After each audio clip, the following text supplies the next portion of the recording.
Since the duel between Rome and Carthage, there had been no such world war.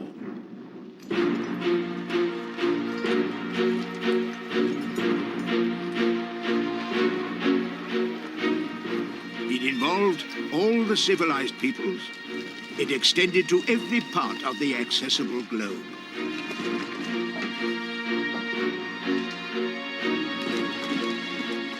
There was the peril that the supremacy of one race and culture would be imposed by military force upon all others. In no world conflict have the issues been more real and vital. In none has the duty to defend a righteous cause been more compulsive upon the British nation. The tone is unmistakable. The words could only be by Winston Churchill, Prime Minister of Great Britain, during the tragedy and triumph of the Second World War. But they're not about the Second World War. Instead, they're about another great, though now largely forgotten conflict, fought 300 years ago at the beginning of the 18th century.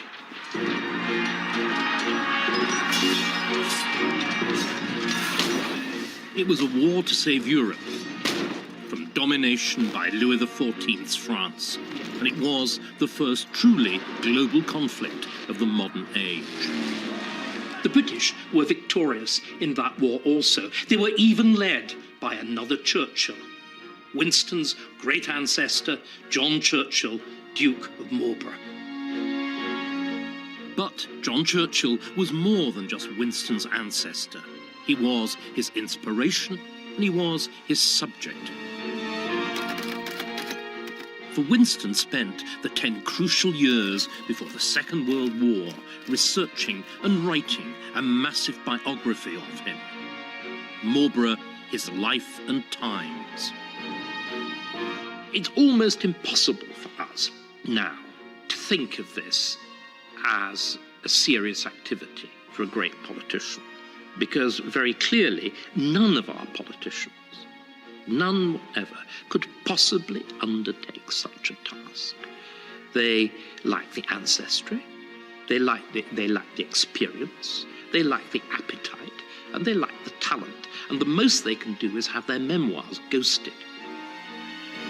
I think this matters, for it was writing his biography of Marlborough which, above all, transformed Churchill from a politician and, frankly, rather a rackety one, into a statesman.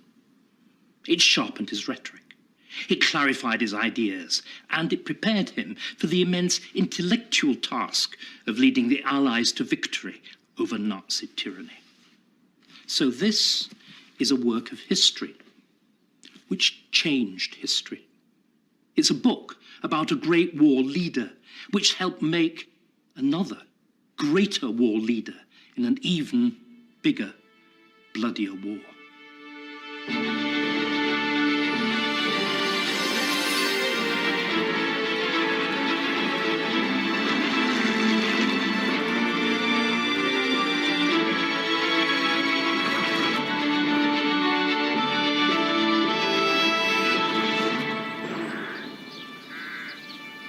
This is Blenheim Palace in Oxfordshire, where our story begins.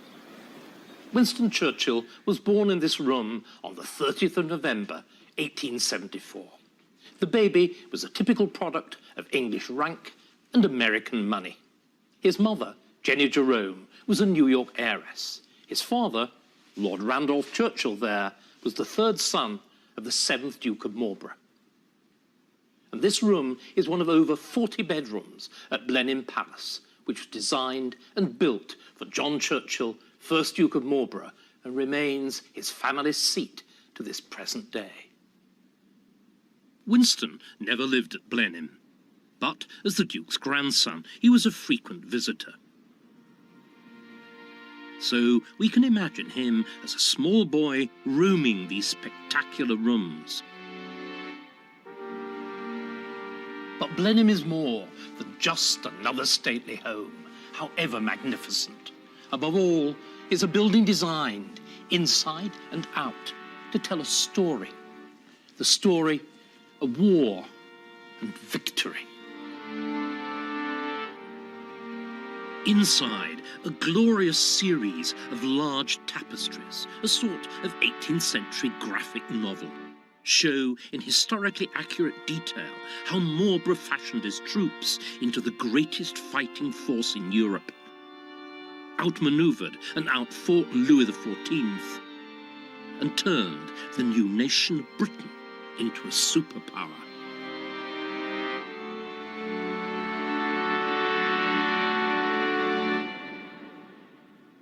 So it's no wonder that the young Winston developed an early and lifelong fascination with soldiering. This shows in his first surviving letter, written when he was age 7, from Blenheim, and addressed to his mother to thank her for his Christmas presents.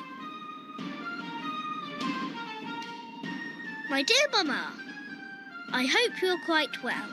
I thank you very much for the beautiful presents. Those soldiers and flags and castle. They are so nice. It was so kind of you.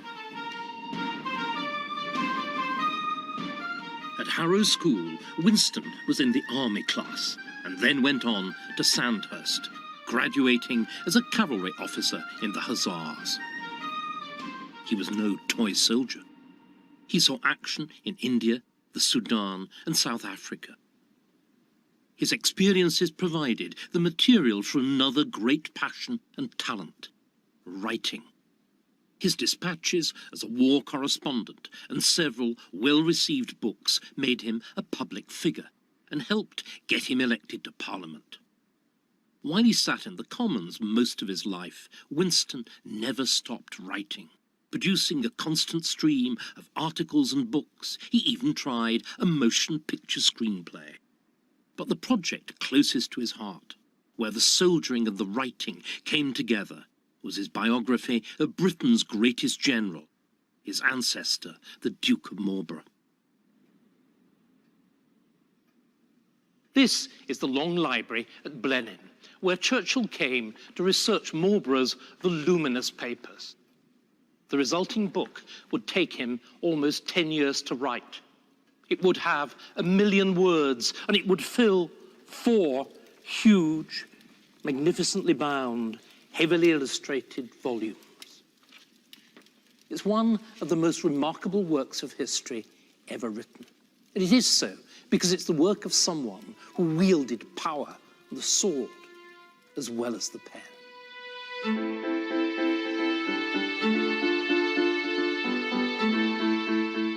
Yet, the book was written when it seemed that Winston's days of political power were behind him.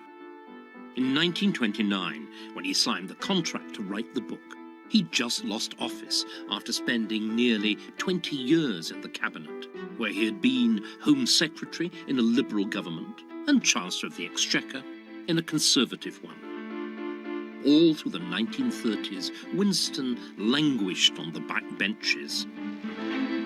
It was a period that bears a striking similarity to today. A financial crash led to a prolonged economic depression,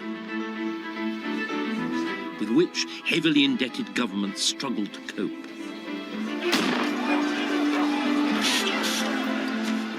In Britain, the upheaval led to the downfall of the first Labour administration and a period of coalition government.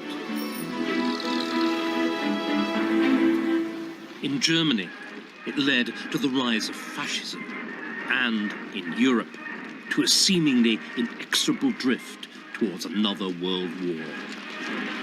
It was against this background that the 4 volumes of the Marlborough biography were published, one by one, between 1933 and 1938. One hesitates to use a word like magic when you're talking about something as sober as history. But with this book, there is repeatedly a sense of you're not quite sure which century and which tense anything is referring to.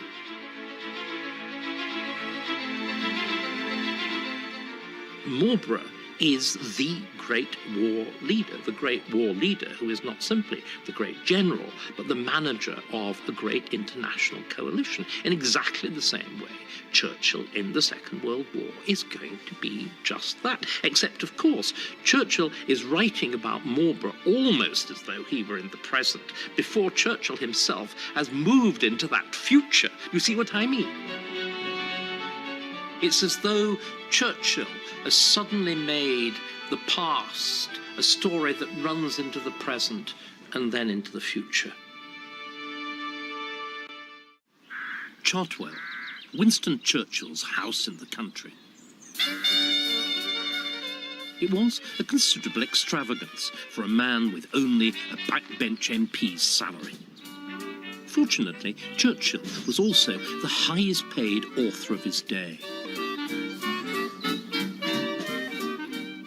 For the biography of his ancestor, John Churchill, Duke of Marlborough, his publishers advanced him a total of £20,000, not far short of £1 million in today's money. That gave Winston the means to employ a small team of specialist historical researchers.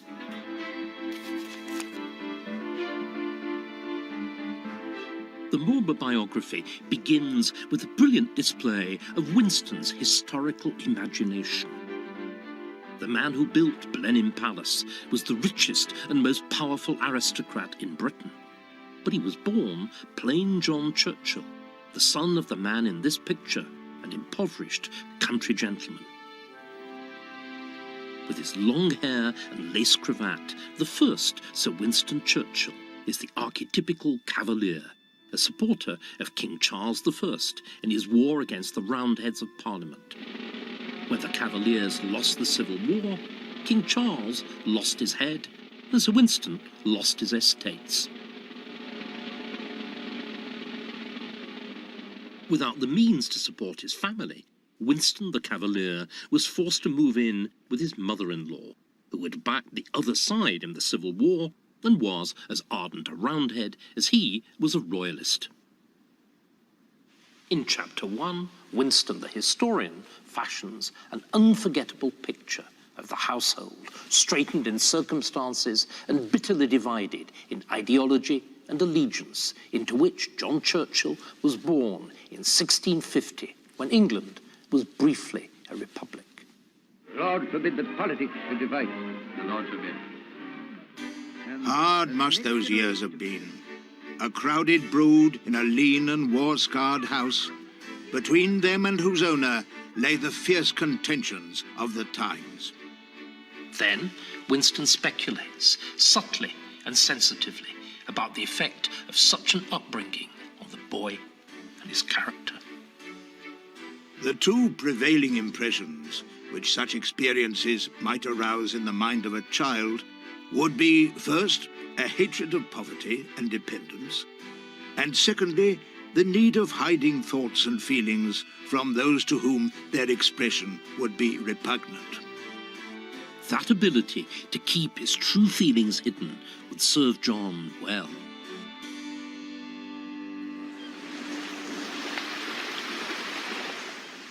Fortunately for the Churchill family, England's experiment with republicanism lasted just 11 years. On the 25th of May, 1660 at Dover, the two sons of Charles I set foot again on English soil. James, Duke of York, the King's brother, but of a vastly different temper. His gracious Majesty King Charles II, whose charm and ease of manner is matched only by his ceaseless energy, be it in the affairs of state or of love. Charles II fathered many children, but none of them was legitimate, and so James, as his brother, was heir to the throne. At last, Sir Winston's steadfast loyalty to the House of Stuart was rewarded, with a position for his daughter, Arabella, as a maid of honour in James's household. Her brother John soon followed her as a page. What happened next is described by Winston with mock prudishness. Our readers must now brace themselves for what will inevitably be a painful interlude. We must follow the fortunes and misfortunes of a maiden of 17 and her younger brother as they successively entered a dissolute court. King Charles II is famous for his string of mistresses, but his brother James was, if anything, an even more avid womanizer. Winston tells a story of how Arabella here was out riding with the Duke when she was thrown from her horse. She lay senseless upon the ground, with her skirts thrown up to reveal her naked limbs, and more, for remember then, ladies did not yet wear knickers. We are told that while Arabella's face presented no more than the ordinary feminine charms, her figure was exceedingly beautiful, and that James was inflamed by the spectacle of beauty in distress and also in disarray. After this beginning, it didn't take James long to seduce young Arabella, who became his mistress. And this was just the beginning of a long, intimate and complex relationship between the Churchill family and the royal house of Stuart.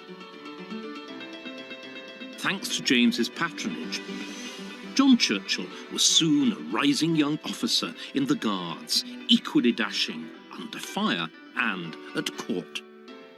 He is this god, this vision, this man of sublime handsomeness, beauty of figure. He is infinitely charming. He is a courtier. But now John courted royal displeasure by beginning an affair with the king's long-standing mistress, Barbara Villiers. She was 29 and he 20. For more than 3 years, this wanton and joyous couple shared pleasures and hazards. The cynical, promiscuous, sagacious, indulgent sovereign was outwitted or outfaced. Eventually, the story goes, Charles II discovered John hiding in a closet in Barbara's bedchamber. The young man fell to his knees in terror. The king laughed the matter off. Go, he's supposed to have said, you are a rascal, but I forgive you because you do it to get your bread. Winston doubts the story, but his research has proved that Barbara did indeed pay for John's services by giving him £5,000. This was a colossal sum, which John characteristically used to buy himself an annuity that gave him financial security for life. This is the Temple of Diana in the grounds of Blenheim Palace. It was here, on August the 11th, 1908, that Winston Churchill MP proposed to, was accepted by, Clementine Hosier, a 22-year-old beauty with whom he'd fallen in love earlier that year. Winston knew that Blenheim was in part the fruit of a successful marriage, for John Churchill would probably never have amounted to much had it not been for the girl he met in 1675. Her name was Sarah Jennings. At the mature age of 15, she was already a precocious, charming figure. Fair flaxen hair, blue eyes sparkling with vivacity, and a nose well chiselled, but with a slightly audacious upward tilt. She also was entirely self-possessed, and by inheritance she owned, when roused, the temper of the devil. John and Sarah were eventually married in 1677. It turned out to be a lifelong love match, complete with the occasional lover's quarrel. Winston, who himself was the beneficiary of a deeply happy marriage, writes movingly about the Marlboroughs' relationship, though not as movingly as Sarah herself, who, long after Marlborough was dead, turned down a proposal of marriage from the Duke of Somerset, the grandest grandee of the day, with magnificent contempt. If I were young and handsome as I was, and not old and faded as I am, and you could lay the empire of the world at my feet. You should never share the heart and hand that once belonged to John, Duke of Marlborough. For both John and Winston, marriage was the rock upon which their whole lives were built. In one important respect, however, the two marriages were very different. Clemmy had the good sense not to get too involved in Winston's political career. John and Sarah, on the other hand, were that very modern thing, the power couple. And Sarah's power depended on her relationship with the woman in this portrait. This is Anne, the daughter of James, the king's brother. Anne was third in line to the throne after her father and her elder sister, Mary. Anne and Sarah probably first met when Sarah came to court in 1673. Anne, aged 8, formed a schoolgirl crush on Sarah, aged 13, and it blossomed into a passionate, though platonic love affair that was to last for almost 30 years. But there was dissension in James's family. While Anne and her sister Mary had been brought up as Protestants, sometime in the 1670s, their father James converted to Roman Catholicism. It was a decision with devastating consequences for the House of Stuart. Sarah's relationship with Anne placed her on the very fault line of the schism that ran through the royal family, a schism that was both religious and political. It was a position of unique influence which John and Sarah would use to shape the course of history.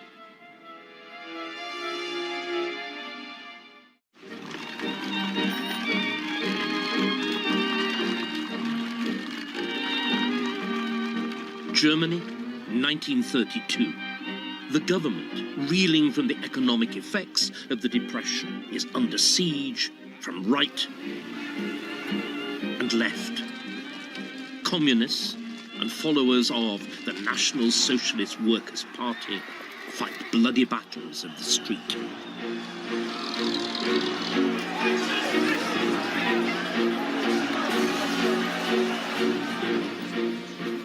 As they steadily gain ground in elections, it seems that the National Socialists, or Nazis, under their leader Adolf Hitler, may soon be in power. To foreign observers, the Nazis were a perplexing phenomenon. Were they a bunch of buffoons, a menace to the peace of Europe, or a useful bulwark against communism? At first, even Winston Churchill himself was ambivalent. I had no national prejudices against Hitler at this time. I admire men who stand up for their country in defeat. He had a perfect right to be a patriotic German if he chose. Winston's main preoccupation during the autumn and winter of 1932 was trying to finish Volume 1 of his biography of his ancestor, the Duke of Marlborough. In many ways, the most remarkable chapter in this first volume is the one that should really be deadly, which is, this is the background of foreign policy. It's called The Europe of Charles II, but in fact, it's a brilliant analysis of choice. Essentially, what he says is there are two choices facing England at this point. One is to be swallowed up by this hegemonic, totalitarian, ideological France. And the second is to resist it. The supreme fact upon the continent in the latter half of the 17th century was the might of France. Her civil wars were over, all internal divisions had been effaced, and Louis XIV reigned over a united nation of 18 or 19 million souls, possessed of the fairest region on the globe.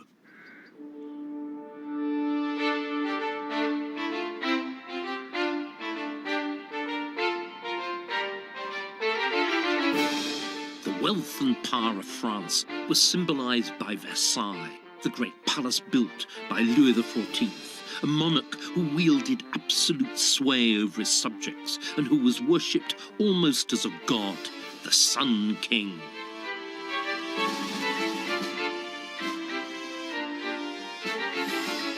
Versailles is a hymn in gilt and stone to Louis's military ambitions. This room indeed is known as the Hall of War, the Salon de la Guerre. And its principal feature is this great bas-relief of Louis XIV, dressed as a Roman emperor and forcing a crossing of the Rhine as he tramples German barbarians underfoot. It commemorates an actual incident, the capture of Strasbourg, which carried the frontiers of France right up to the Rhine. Churchill thought that Louis's ambitions stretched even further and that he aimed to reconstitute the empire of Charlemagne, which had once embraced, on either bank of the Rhine, France and Germany. With ambitions like these, none of Louis's neighbors could rest in peace. Instead, in Winston's words again, they cowered beneath his unrelenting lash in pain and fear.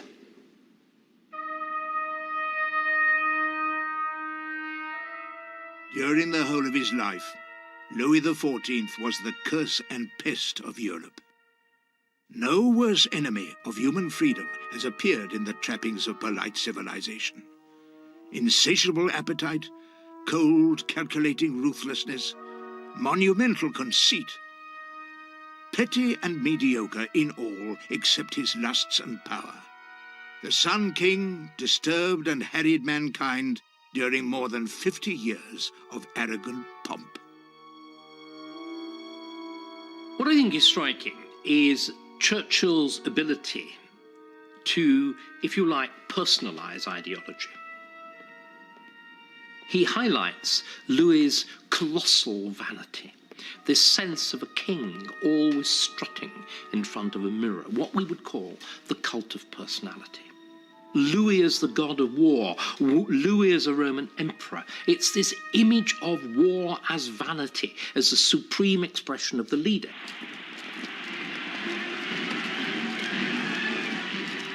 And of course, he sees the very beginnings of the Nazis. He doesn't meet Hitler, but he watches him and he sees this enormous, overblown personality. He notices the cult of war. He realizes, just like Louis XIV's France, Louis, remember, dies on his deathbed saying, "I have loved war too much." And he sees Hitler as somebody who loves war too much, creating a nation which is, every aspect of which is mobilized for war. But in the 17th century, as in the 1930s, it was not England, but Louis's immediate neighbours who were most threatened by France. Louis coveted the rich towns and cities of the Spanish Netherlands, roughly speaking, modern-day Belgium, then a province of the declining Spanish Empire. But the Dutch to the north, fearing that they would be next, determined to fight for the Netherlands. Their leader, William of Orange, became Louis's implacable foe. England's vital, centuries-old concern with the control of the Channel meant that it was more or less inevitable that she would join in the war. But would she ally with France against Holland, or Holland against France? And again, as in the 1930s, this choice was not just a matter of power politics. It was also a question of ideology, not of fascism or democracy, but of Protestant or Catholic.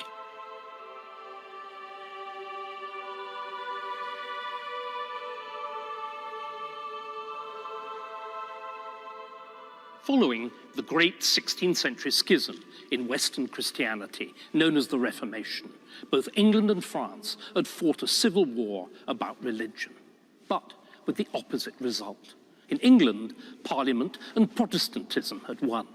In France, it was the monarchy and Catholicism that was triumphant, as here in the royal and religious splendors of the great chapel at the Palace of Versailles. In both countries, however, there survived an important minority of the defeated religion, Protestants in France and Catholics in England. But they were viewed with profound suspicion by both the government and the majority as potential subversives or worse. To Louis XIV, Protestantism was a hostile ideology. He was determined to uproot from France. He began a campaign of forcible conversion.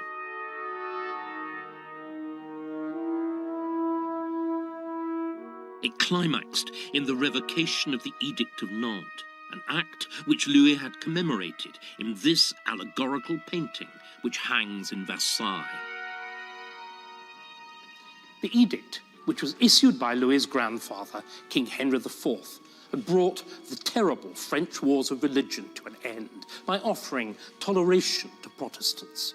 But in 1685, Louis decided that he could no longer endure what he saw as an affront to his Catholic conscience and his kingly dignity. The edict was revoked, and Protestantism was outlawed throughout France. The allegory of the painting depicts the revocation up here as all sweetness and angels and light. But the reality, just hinted at down here, was very different.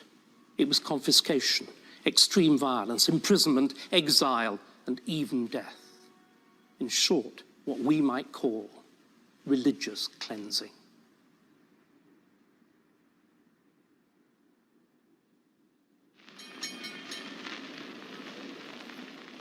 As Winston worked to finish Volume 1 of his biography, events in Germany began to echo Louis XIV's France. Elections in 1932 established the Nazis as the largest party in parliament. And in January 1933, Hitler became Chancellor in a coalition cabinet. To most observers, it all seemed democratic enough. But within weeks, legislation was passed which granted Hitler power to rule by decree.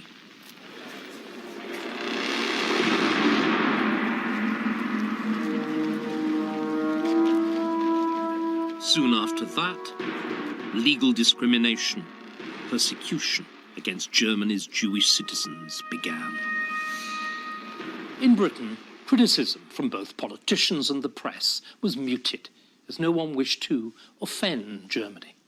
However, on the 13th of April, Winston rose in the House to warn, bluntly and in unambiguous terms, about the real nature of the new dictatorship which had seized power in Germany, about its persecution of the Jews, and about the threat that it posed to the whole peace and security of Europe. Eines überspitzten jüdischen Intellektualismus ist nun zu Ende.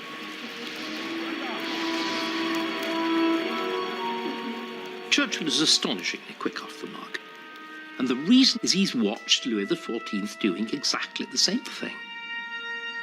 And I think it's the experience, it's the soaking in the world of the late 17th, early 18th century that enables Churchill not only to understand the 1930s better than his contemporaries, to understand them faster. At exactly the moment that everybody else in Britain is saying, Mr. Hitler is a man that we can do business with, Churchill says, look what he really is. He is murdering the Jews, and if you don't stop him, he'll murder you.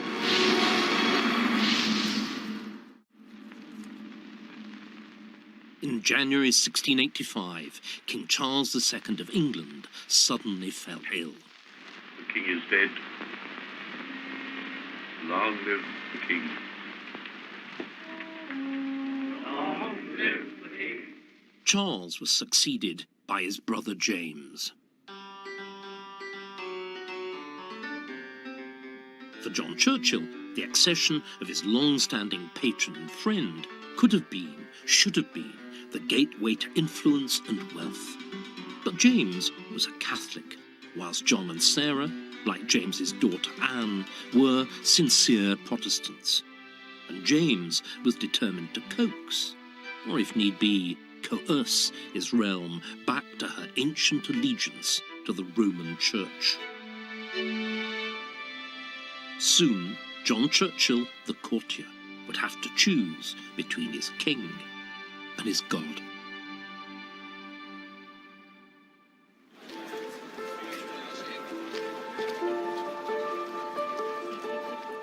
By late 1685, Louis XIV's brutal campaign against French Protestants was gathering force. Thousands and thousands of refugees began to pour into England. To the English, these refugees were living proof that Catholicism meant persecution and tyranny.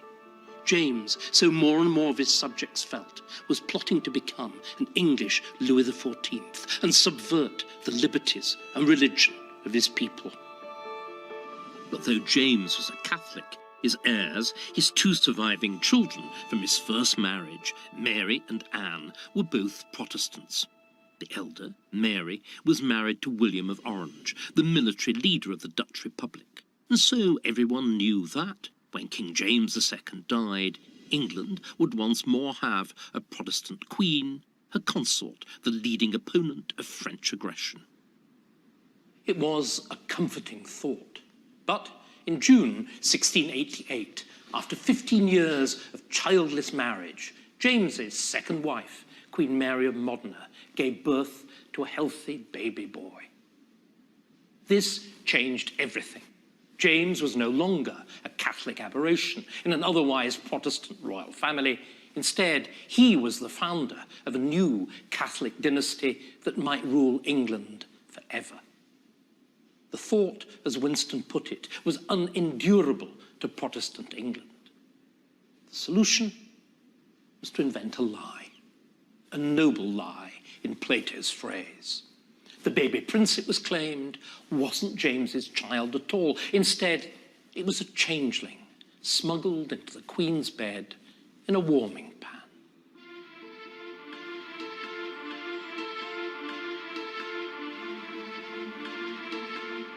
For many in England, the only salvation from a fraudulent Catholic succession now lay across the North Sea with William of Orange and his Protestant army.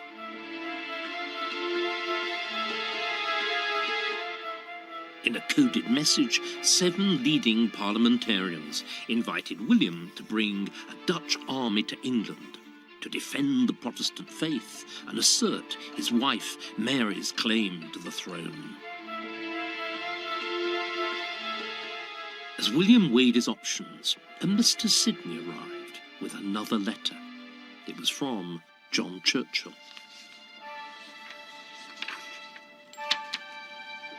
Winston reproduces it in facsimile, as well he might, for it is one of the most significant letters in British history. Mr. Sidney will let you know how I intend to behave myself. I think it is what I owe to God and my country. If you think there is anything else I ought to do, you have but to command me, and I shall pay an entire obedience to it, being resolved to die in that religion that it has pleased God to give you both the will and power to protect. First sight, this letter is somewhat elliptical, as John Churchill describes his motives for action, patriotism and Protestantism, but not the act itself. But that's hardly surprising, since the act, neither more nor less, to which he was committing himself, was treason. As William would have realised the moment he read the letter, here was England's leading general and James's right-hand man committing himself to help William invade England and, by extension, to overthrow James.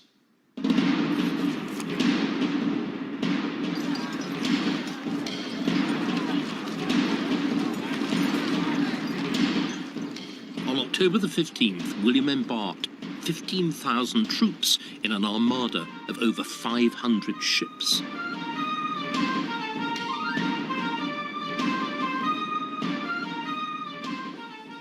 In England, everybody, including James, knew that the invasion was coming. The rebellion even had a theme song, Lillibolero, whose lyrics mocked the Irish Catholic troops that James was supposed to be bringing over to defend his crown.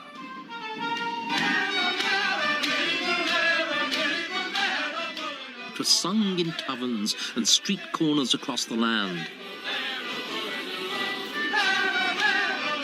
It is said that James really knew there was a military conspiracy when he heard the sentry at his door whistling the tune.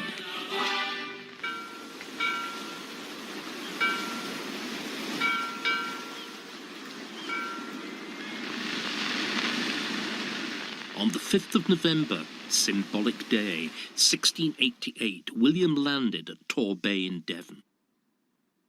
But James quickly concentrated 25,000 men on Salisbury Plain between William and London. His army was larger, but would it be loyal? James hurried from Windsor to join his troops, with John Churchill at his side, newly promoted Lieutenant General. On the 23rd of November, James held a council of war. John Churchill, as usual, believing that attack was the best form of defence, recommended advancing towards William. But the French general that James had put in overall command instead advised falling back towards London. James concurred. That same night, John Churchill and 400 officers and men crept out of the royal camp and rode for their lives to join William. It was the end. James fled England for France. With scarcely a shot fired, the English had got rid of the last king who had ever tried to claim absolute authority over them. From now on, Parliament would be sovereign, and the monarchy, in the shape of William and Mary, would be Protestant. And England at that point embarks on a new path, not simply a dependent, a satellite of France, but a new rival power representing a new, different way of doing things. And at that moment, in 1688, with Marlborough's choice, with that letter that we looked at, a new chapter, or rather a new book, a new volume in English and European history opens. And it continues through war after war, with first of all France as the enemy, then Germany.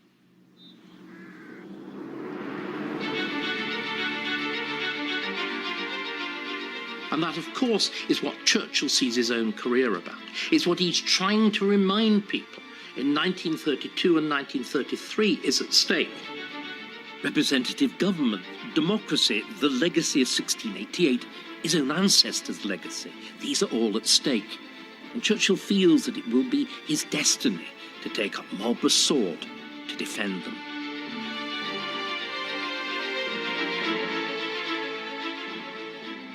Writing the first volume of Marlborough had opened Winston's eyes and helped him to be the first to recognise the Nazi threat to Britain. Over the next 6 years, his work on the remaining 3 volumes took him still further. It gave added weight to his repeated warnings of the dangers of German rearmament. And as time went by, it marked him out more and more as the man to lead Britain in her forthcoming life and death struggle with Hitler and the Nazis.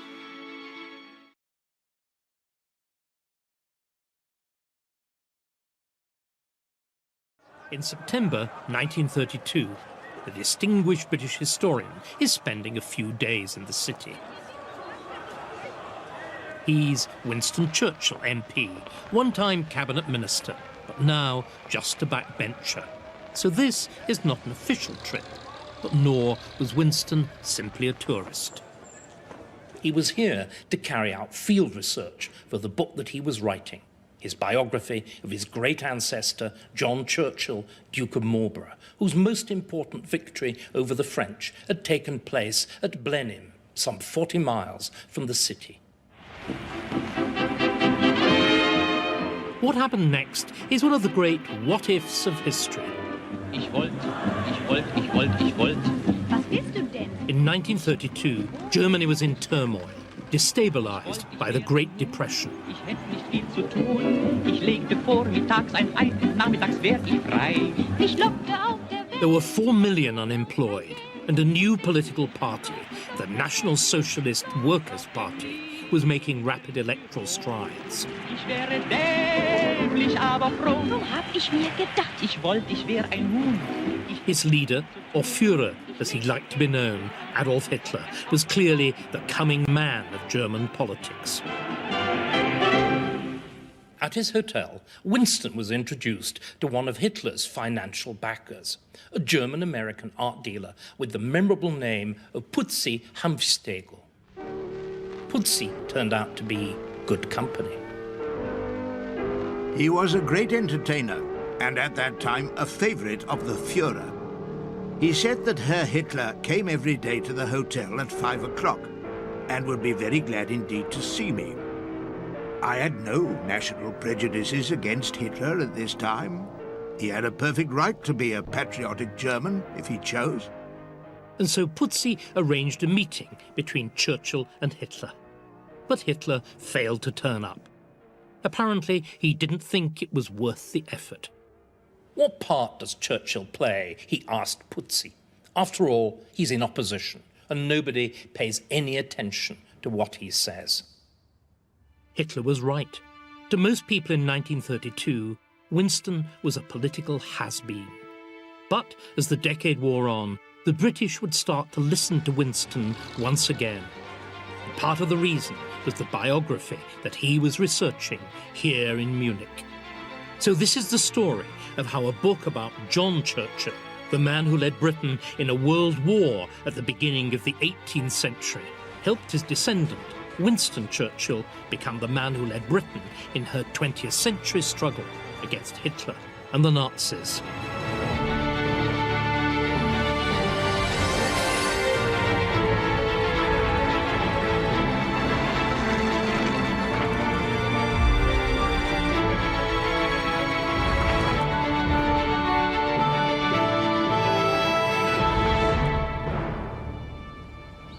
Chartwell, Kent. Though Winston kept a home in London, this is where he spent most of his time during the 10 crucial years before World War II, when Winston was out of power and out of favour. We call the years after Churchill's loss of office in 1929 the wilderness years. They're not.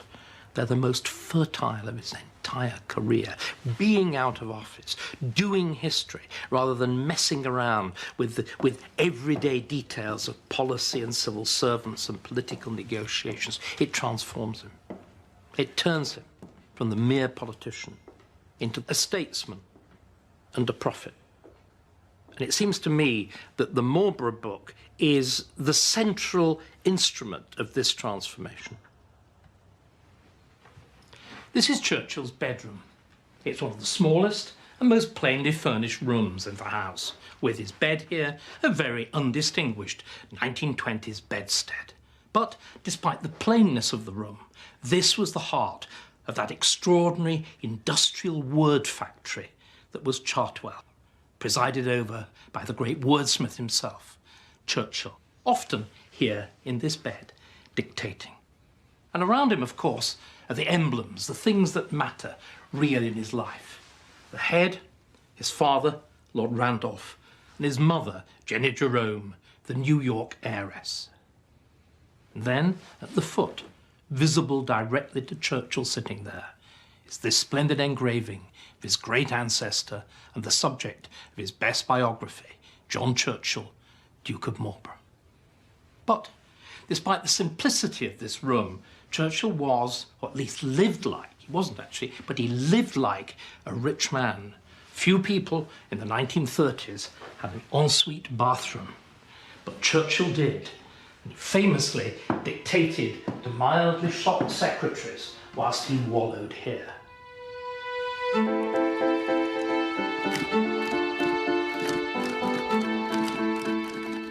All through the 1930s, Winston dictated his biography of Marlborough, published in 4 volumes between 1933 and 1938.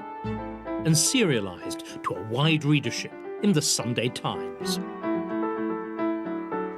In the first volume, Winston told the story of how his ancestor, John Churchill, had betrayed his king and patron, James II, and helped to place the Dutch leader, William of Orange, on the throne of England.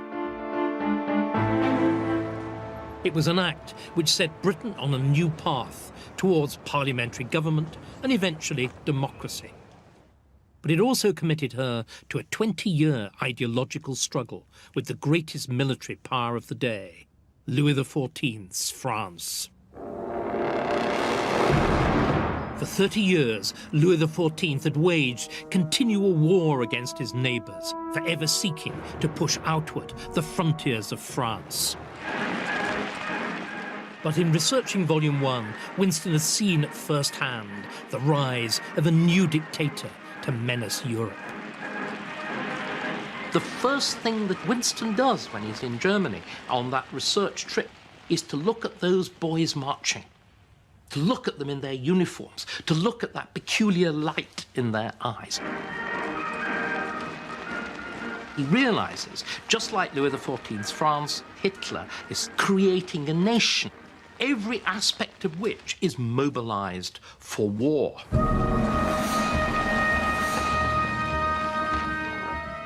All these bands of sturdy Teutonic youths marching through the streets and roads of Germany with the light of desire in their eyes are not looking for status. They are looking for weapons. But Churchill was out of step with both Parliament and public opinion. And at first, his Marlborough biography did not help his political reputation. I think Marlborough helps to keep Churchill in the wilderness to begin with. There's no doubt about this. It reinforces the sense of a man out of his time.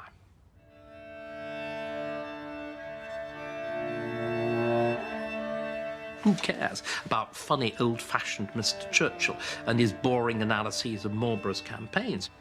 And it's not only that, he's seen as a warmonger. This is the Menin Gate at Ypres, a memorial to the tens and tens of thousands of British and Commonwealth troops who were killed in this sector of the Western Front in World War I, but whose bodies were never found. Even today, a century after the First World War, it's difficult to read these endless columns of names, tens and tens of thousands of the dead, and not to choke. In 1933, the Great War was only a decade and a half away. The memories were still fresh and the grief still raw, and never, never again was the cry.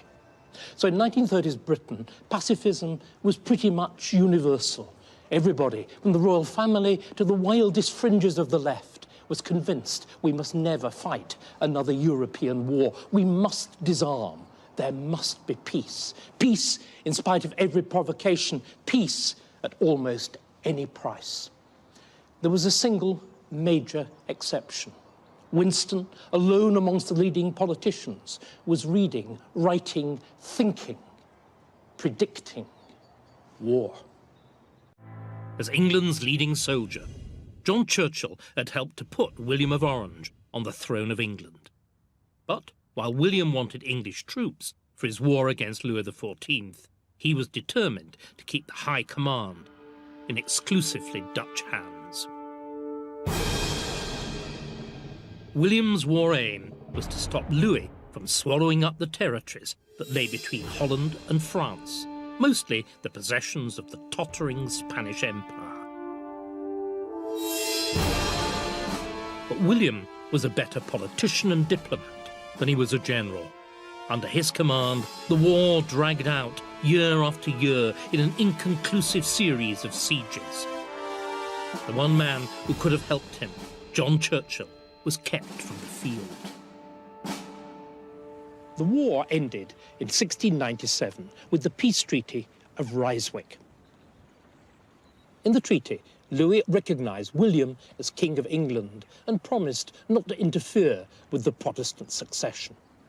For the English Parliament and public opinion, weary of the war and the heavy taxation needed to pay for it, these promises were good enough. The mood turned resolutely pacifist.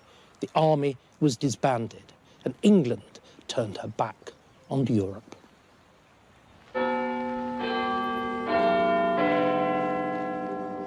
Groaning under taxation, impatient of every restraint, the Commons plunged into a career of economy and disarmament, which was speedily followed by the greatest of the wars that England had ever waged, and the heaviest expenditure she had ever borne. You're not quite sure whether Churchill is writing about the past, the present, or the future.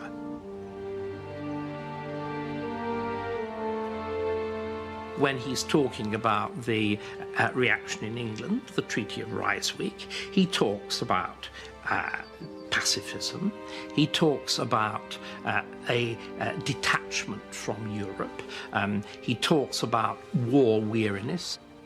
And of course, this is exactly what is happening in the 1930s, but he's writing this about 1697.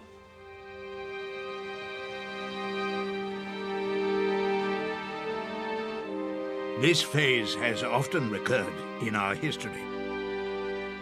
England was indeed, though she could not know it, in an interval between two deadly wars.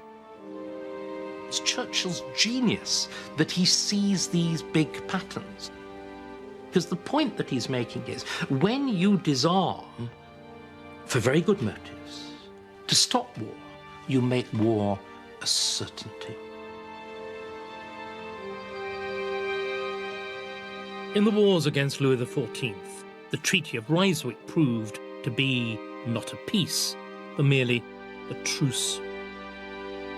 The Treaty of Versailles, which had ended the slaughter of World War I, Winston was warning, could easily turn out the same way.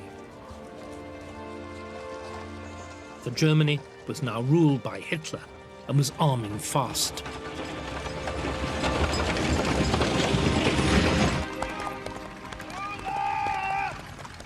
On the 20th of February, 1702, King William went out riding in Windsor Park.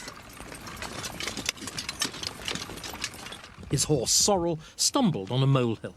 The king was thrown and he broke his collarbone. He never recovered.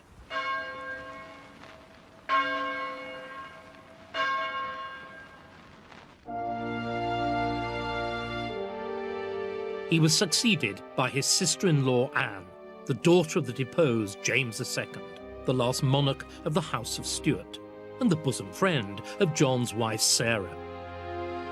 Nothing now stood between John and the high command he craved, for a new war with Louis XIV was brewing. The casus belli was another royal death, this one long expected. The ruler of the Spanish Empire, Charles II, childless and afflicted with religious mania, had been dying for as long as anyone could remember. Spain, like her king, was enfeebled, but she still held vast territories in the Americas, Italy and the Netherlands. Who would inherit? On the 1st of November, 1700, Charles II of Spain performed his first decisive act in years and died, having first left the whole of the Spanish Empire to Louis's grandson, Philip, Duke of Anjou. For Louis to accept the legacy guaranteed war, but it also promised to make France the world power. Louis barely hesitated, and this painting allegorizes his decision. France, in the blue robe embroidered with the fleur-de-lis, presents her young prince. Kneeling, Spain proffers him the crown, and the church benignly endorses the deed.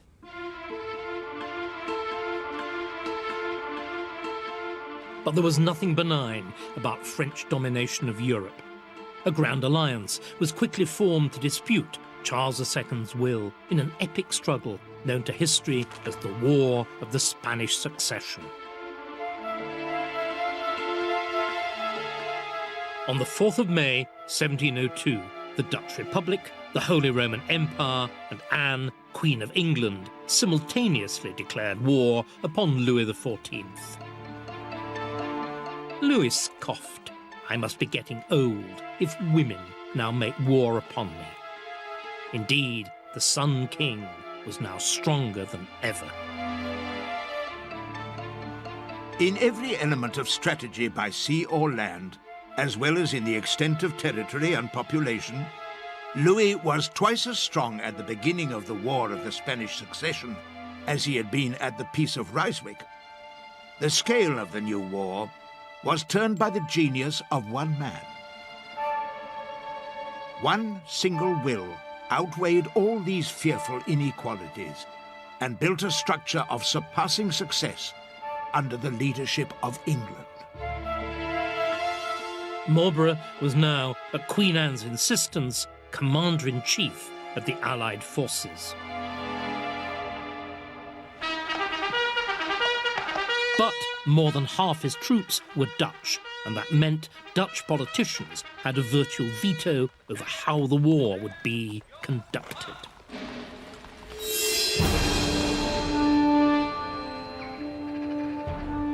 The early 18th century war, as it was understood by both the French and the Dutch, was a relatively civilized affair, fought according to strict rules. Armies and troops were expensive and far too valuable to be risked on the outcome of a single big battle. Instead, war advanced inch by inch in a series of set-piece sieges and manoeuvres and counter-manoeuvres. This was war, as Winston put it rather nicely, as military chess. But Marlborough also realised that this kind of war, with its snail-like pace and its absence of decisive outcomes, would place an intolerable strain on the Grand Alliance and deliver the eventual victory to Louis. The chessboard must be thrown over, a war made bigger, faster, bloodier. In the 1930s, warfare was being made bloodier and more destructive by the rise of air power. Winston Churchill warned Parliament that Britain was vulnerable as never before.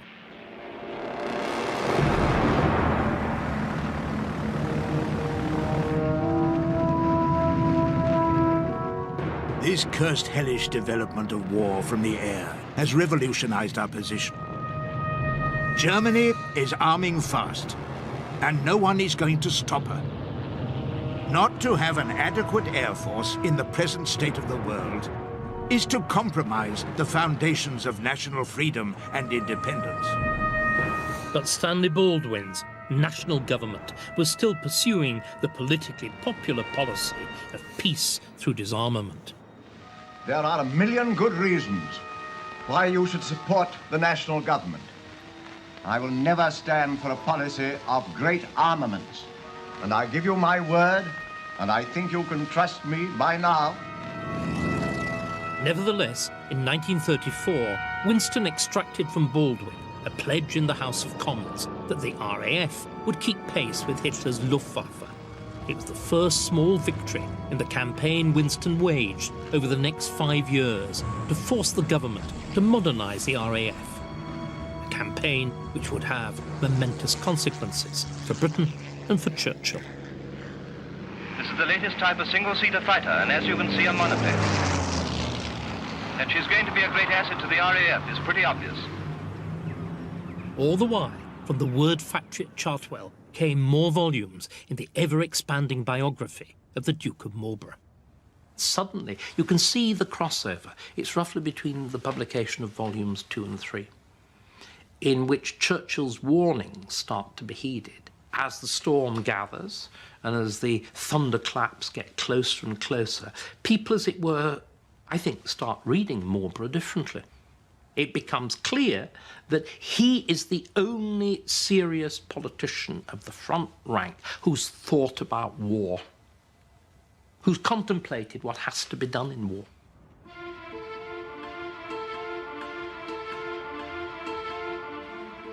In 1704, the Allies had been fighting Louis XIV for 2 years.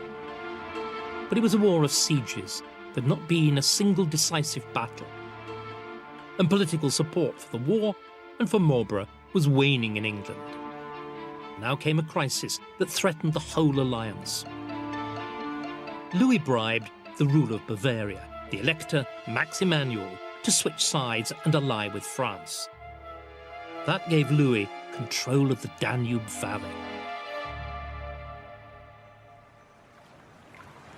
War is about geography, the geography of rivers, plains and hills, especially perhaps of rivers like the Danube here. Rivers are barriers to armies, which is why the capturing and holding of bridges is so important in war. But rivers are also lines of communication. Armies can march along the valley. Guns, munitions and supplies can be boated down the river itself. The Danube flows from west to east. With the defection of Bavaria, the river and its valley became an arrow pointing at Vienna, the heart of the Habsburg Empire. If Vienna fell, the Grand Alliance would collapse and the war would be lost. But this crisis produced from Marlborough a campaign which Winston describes as amongst the finest examples of the art of war. And from Winston, an account which was itself a demonstration to readers of his own grasp of military strategy. As the 1704 campaign began, Louis had three main armies confronting the Allies in three different theatres. The first, on the River Meuse, faced Marlborough and the Dutch. A Franco-Bavarian force under Max Emmanuel was encamped on the Danube, opposite an imperial army, whilst a third army stood on the Upper Rhine under the senior French commander, Maréchal Tallard. But a transfer of troops from the Rhine to the Danube would make Max Emmanuel strong enough to overwhelm the imperial army standing between him and Vienna. That, at least, was Louis's plan. But 250 miles away to the northward, something happened which immediately attracted and thenceforward dominated the attention of all the French commanders. A scarlet caterpillar, upon which all eyes were at once fixed, began to crawl steadfastly day by day across the map of Europe, dragging the whole war along with it. Marlborough divided the army in Flanders, leaving the Dutch behind and marching the British contingent up the Rhine. You have what, till that point, had been a war of siege and counter-siege fought over a few tens of square miles of Belgium. Suddenly, an army breaks out, and it marches 50 miles, 100 miles, 150, 200, 300, 400, 500 miles. Now, it's absolutely extraordinary. The genius of Marlborough's move was that even as he marched up the Rhine, he still kept the French pinned down in Flanders. This was because he could sail back down the Rhine 8 times faster than any army could march up it. By keeping a flotilla of riverboats always with him, he forced the French to hold their troops close to Flanders in case he suddenly doubled back. Marlborough always possessed the power to return at superior speed to Flanders. It was this curious feature of the military problem which was so baffling to the French. They could not be sure that the whole march was not a feint to lure them from Flanders. Where would Marlborough strike? Louis dared not move troops from France until Marlborough's intentions were clear. One of the few people in the know was Marlborough's wife, Sarah, to whom he wrote almost daily. What you propose as to coming over I should be extremely pleased with.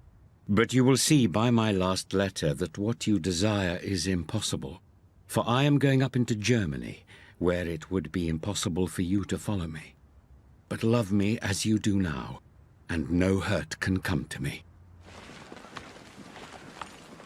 On the 7th of June, the army, all now wearing the change of boots which Marlborough had prepared for them in advance, suddenly turned east. At last it was clear to the French that Marlborough's destination was the Danube. But by then, it was too late. He had stolen a march on all 3 French armies.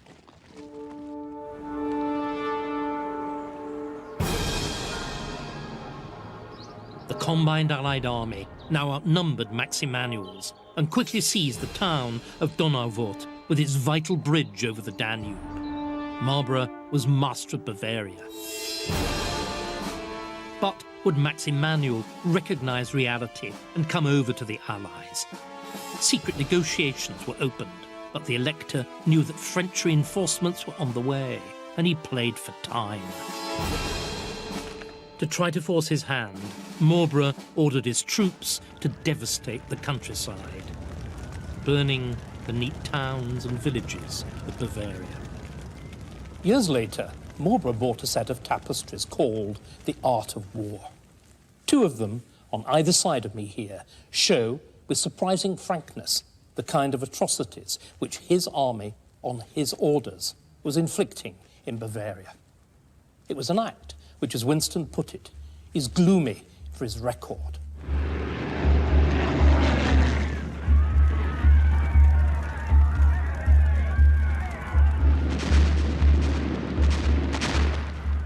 But it worked, as it induced the Elector Maximanuel to disperse most of his own troops to protect his own valuable estates scattered the length and breadth of Bavaria. And this, in turn, prevented the intended concentration of the Franco-Bavarian forces, which had been Marlborough's objective all along. Deeper and deeper into Germany, until the enemy can hardly work or move or fight. But Marlborough was riddled with doubt. He wrote to Sarah, "We sent this morning 3,000 horse to his chief city of Munich, with orders to burn and destroy all the country about it. This is so contrary to my nature that nothing but absolute necessity could have obliged me to consent to it." But Winston, who was to experience just the same sort of moral dilemmas, impatiently brushes Marlborough's excuses and justifications aside. Men of power, Winston wrote, must be judged not by what they feel, but by what they do. To excuse miseries inflicted by the will is a cheap salve to a wounded conscience.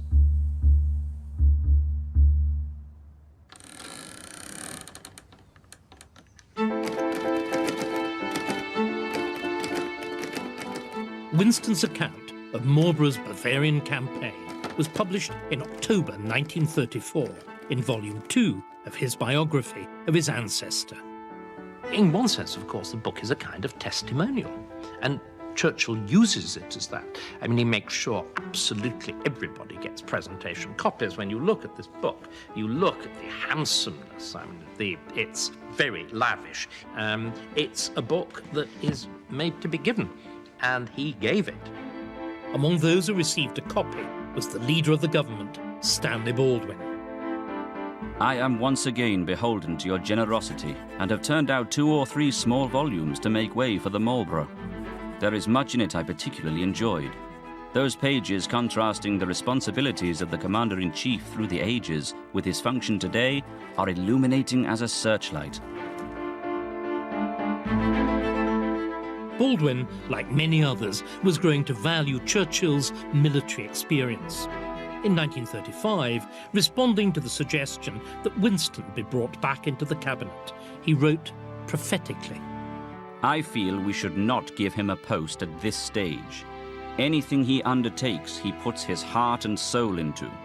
If there is going to be a war, and no one can say there is not, we must keep him fresh to be our war prime minister.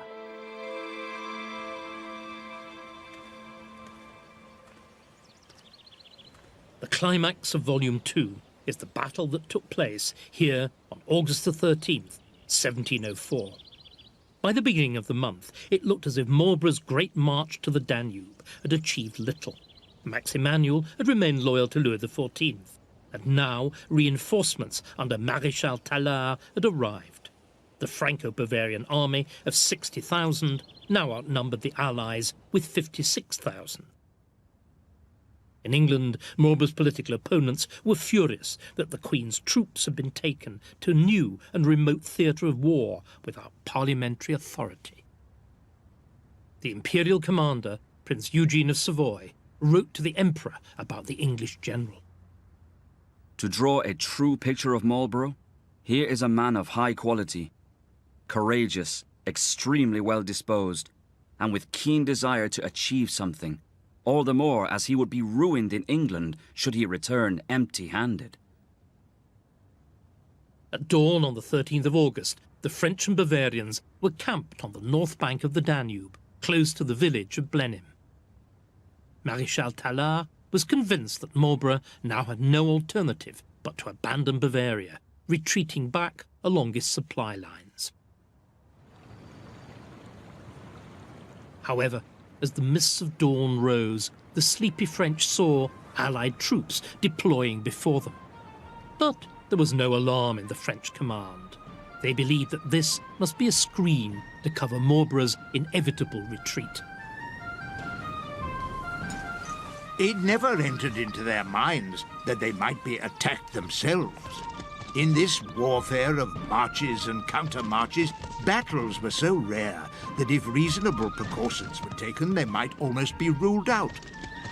That the armies before which they were grimacing in the orthodox fashion would suddenly fall upon them and try to kill them all, or perish in the attempt, seemed as unlikely as that a chess player should knock over the board and seize his opponent by the throat.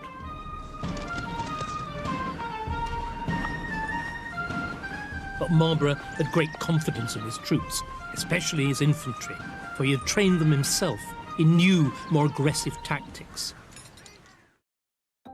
At Vodafone, it's our business to support yours and help you catch every business opportunity.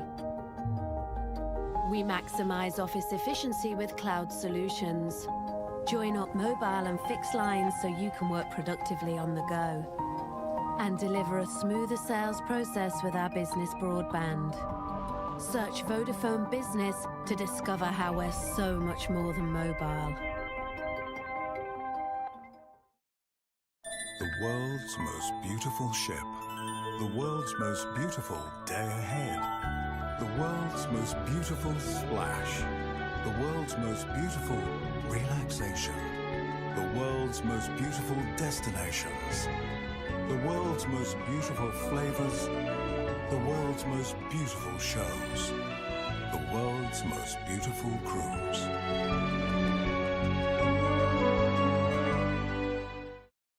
Today, historical sites are disappearing, but AI can help us bring history back to life.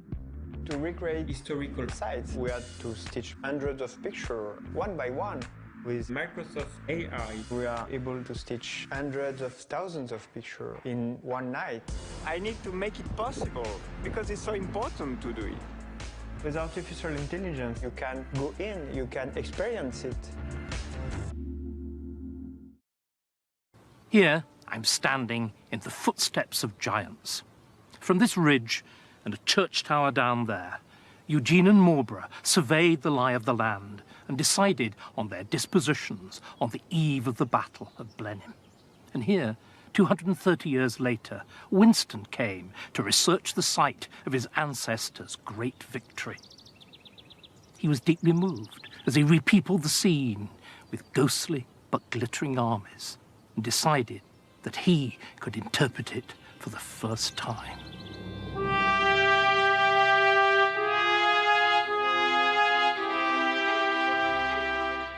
The wide plain, bathed in the morning sunlight, was covered with hostile squadrons and battalions steadily marching on. But behind this magnificent array were the shapes of great causes and the destinies of many powerful nations. All these had brought their cases before the dread tribunal now set up in this Danube plain. This ridge lies to the north, and the Danube itself over there to the south. The line of battle stretched across the whole of the plain, with the French to the west and the Allies to the east, and the two armies separated by the little tributary of the Danube called the River Nebel.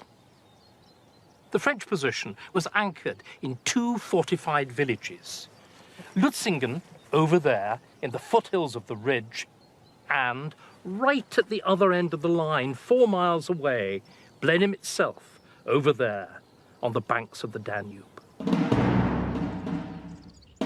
By noon, Marlborough completed his deployment. At 12:30, he ordered the attack to begin. On either flank, his troops advanced on the French, around Lutzingen on the French left, and on the village of Blenheim on their right. The French garrisoned the village with crack troops, and they'd fortified it with palisades. Now, to attack such a position across open ground like this was suicidal. Now, Churchill describes how the English attacked twice across this killing field, and how twice they were repulsed with heavy loss of life amongst both men and officers.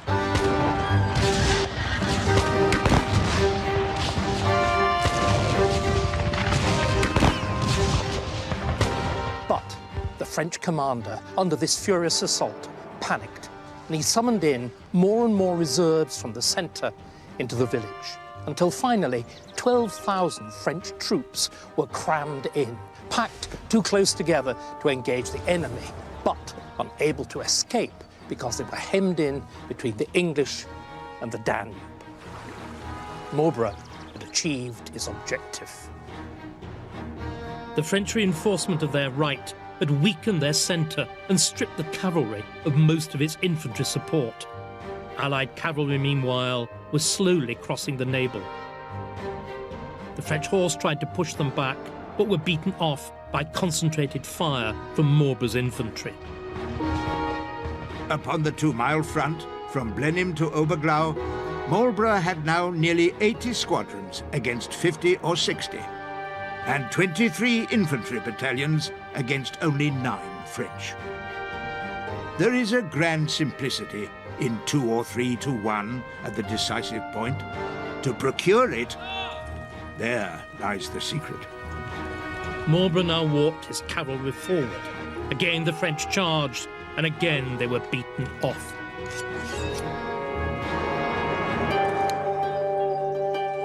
At about 5:30, Marlborough drew his sword and ordered the trumpets to sound the charge.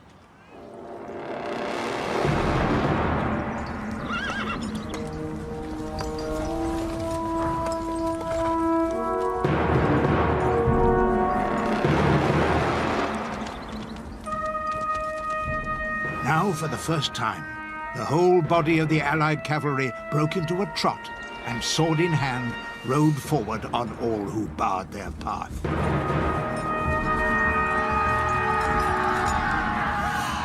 The exhausted and outnumbered French squadrons scattered and fled. But the Danube barred their escape. Thousands tried to swim their mounts across the river, and thousands drowned. The French infantry in Blenheim were now completely surrounded and had no choice but to surrender, as did the French commander himself, Maréchal Tallard. Marlborough, in full pursuit of the shattered French army, scribbled a note to Sarah on the back of a tavern bill. I have not time to say more, but to beg you will give my duty to the Queen and let her know her army has had a glorious victory. Monsieur Tallard and 2 other generals are in my coach, and I am following the rest.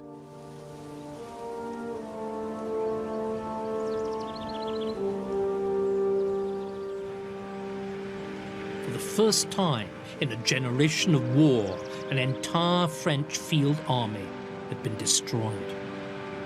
Of more than 100,000 troops that Louis had sent into Bavaria, only 16,000 returned to France. Blenheim, Winston wrote, had changed the political axis of the world.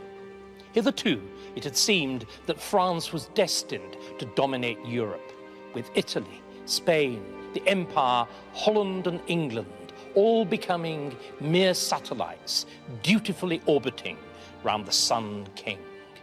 But Marlborough had changed that, and one of the first to realise the fact was Louis XIV himself.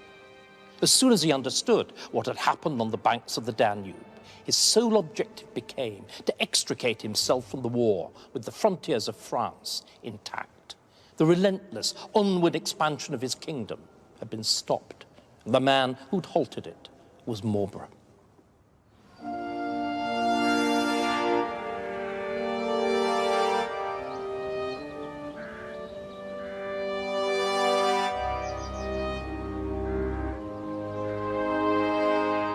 Marlborough's reward was lavish. Queen Anne gave him the royal manor of Woodstock.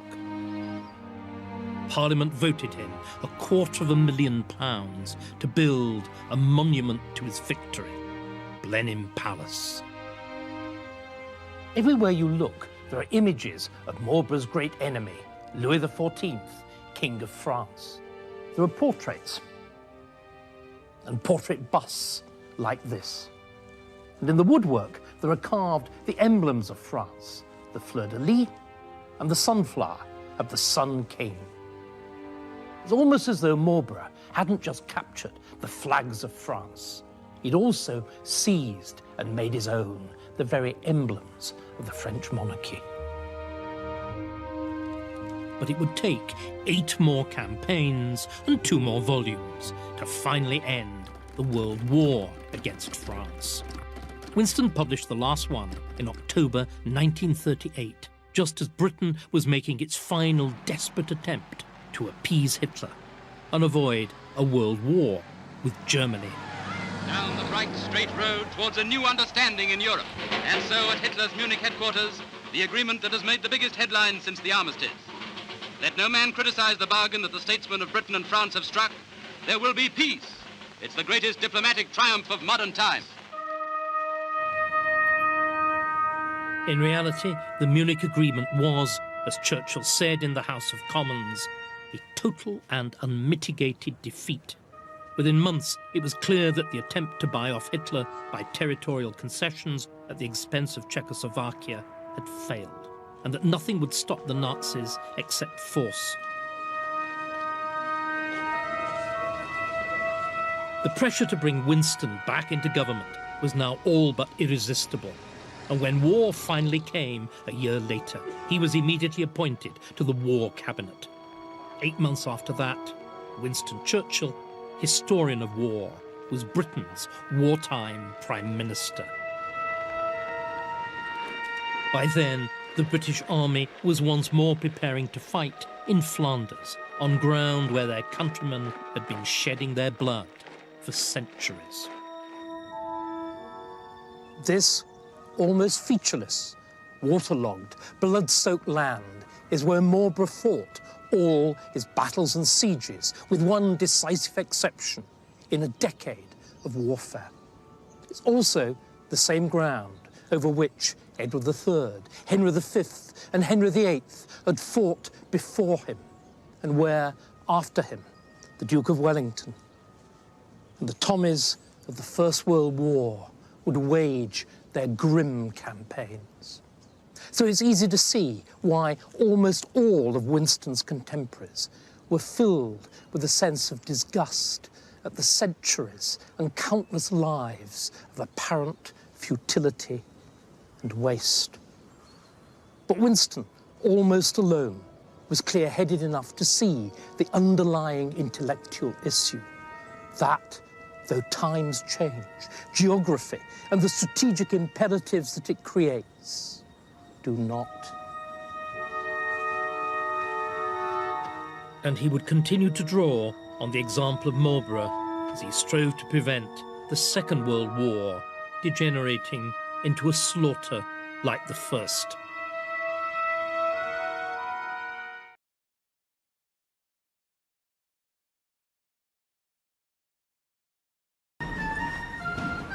But Marlborough had great confidence in his troops, especially his infantry, for he had trained them himself in new, more aggressive tactics.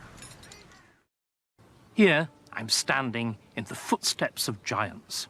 From this ridge and a church tower down there, Eugene and Marlborough surveyed the lie of the land and decided on their dispositions on the eve of the battle of Blenheim.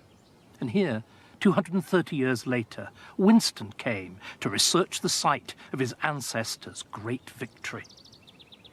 He was deeply moved as he repeopled the scene with ghostly but glittering armies and decided that he could interpret it for the first time.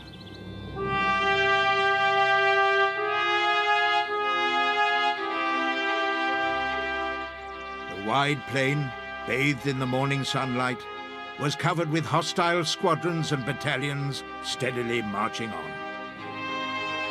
But behind this magnificent array were the shapes of great causes and the destinies of many powerful nations.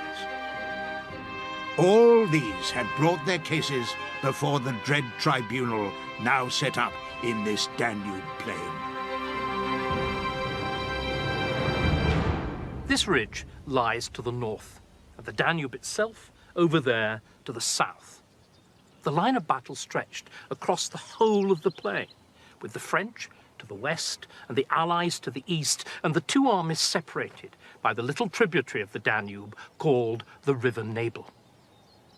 The French position was anchored in two fortified villages, Lutzingen over there in the foothills of the ridge, and right at the other end of the line, 4 miles away, Blenheim itself over there on the banks of the Danube. By noon, Marlborough completed his deployment. At 12:30, he ordered the attack to begin. On either flank, his troops advanced on the French, around Lutzingen on the French left, and on the village of Blenheim on their right. The French garrisoned the village with crack troops, and they'd fortified it with palisades. Now, to attack such a position across open ground like this was suicidal. Now, Churchill describes how the English attacked twice across this killing field, and how twice they were repulsed with heavy loss of life amongst both men and officers.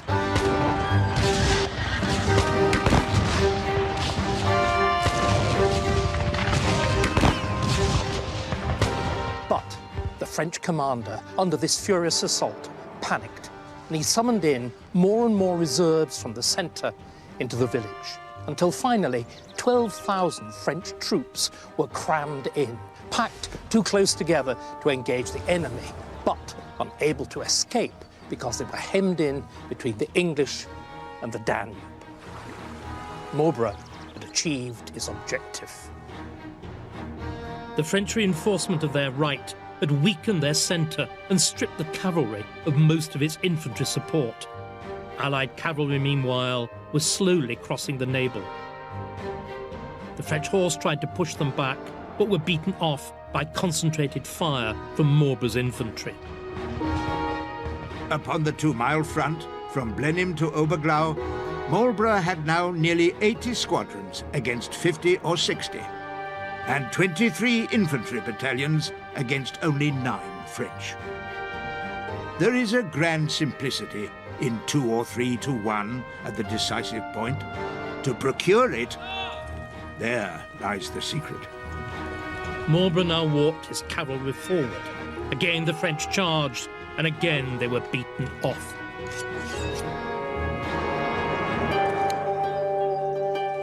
At about 5:30, Marlborough drew his sword and ordered the trumpets to sound the charge.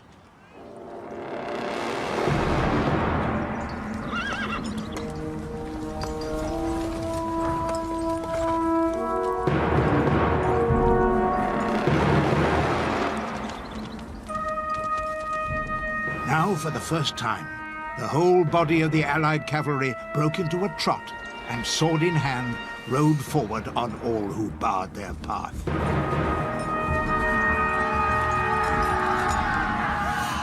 The exhausted and outnumbered French squadrons scattered and fled.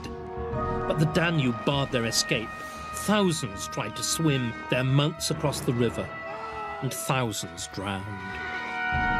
The French infantry in Blenheim were now completely surrounded and had no choice but to surrender. as did the French commander himself, Maréchal Tallard.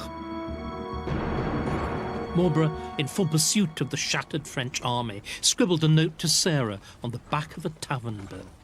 I have not time to say more, but to beg you will give my duty to the Queen and let her know her army has had a glorious victory. Monsieur Tallard and 2 other generals are in my coach, and I am following the rest.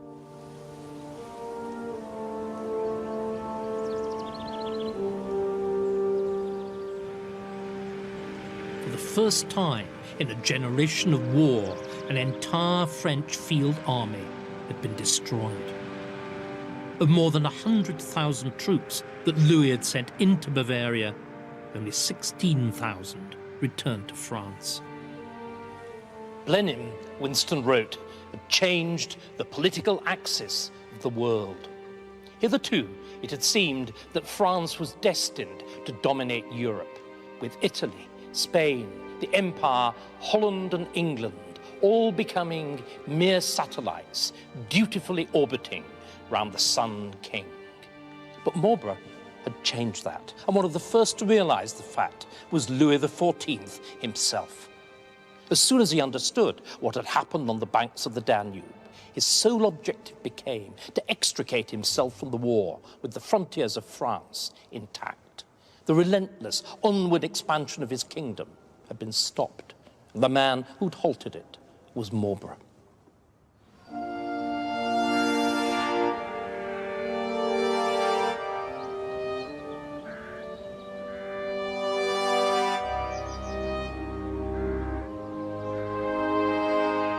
Marlborough's reward was lavish.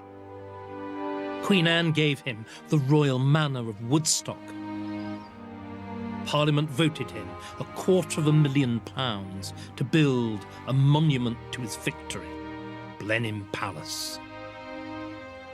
Everywhere you look, there are images of Marlborough's great enemy, Louis XIV, King of France. There are portraits and portrait busts like this. And in the woodwork, there are carved the emblems of France, the fleur-de-lis and the sunflower of the Sun King. It's almost as though Marlborough hadn't just captured the flags of France. He'd also seized and made his own the very emblems of the French monarchy. But it would take 8 more campaigns and 2 more volumes to finally end the World War against France. Winston published the last one in October 1938, just as Britain was making its final desperate attempt to appease Hitler and avoid a world war with Germany. Down the bright, straight road towards a new understanding in Europe. And so at Hitler's Munich headquarters, the agreement that has made the biggest headlines since the armistice. Let no man criticize the bargain that the statesmen of Britain and France have struck. There will be peace. It's the greatest diplomatic triumph of modern times. In reality, the Munich Agreement was, as Churchill said in the House of Commons, a total and unmitigated defeat. Within months, it was clear that the attempt to buy off Hitler by territorial concessions at the expense of Czechoslovakia had failed, and that nothing would stop the Nazis except force. The pressure to bring Winston back into government was now all but irresistible. And when war finally came a year later, he was immediately appointed to the War Cabinet. 8 months after that, Winston Churchill, historian of war, was Britain's wartime Prime Minister. By then, the British Army was once more preparing to fight in Flanders, on ground where their countrymen had been shedding their blood for centuries. This almost featureless, waterlogged, blood-soaked land is where Marlborough fought all his battles and sieges, with one decisive exception, in a decade of warfare. It's also the same ground over which Edward III, Henry V and Henry VIII had fought before him, and where, after him, the Duke of Wellington and the Tommies of the First World War would wage their grim campaigns. So it's easy to see why almost all of Winston's contemporaries were filled with a sense of disgust at the centuries and countless lives of apparent futility and waste.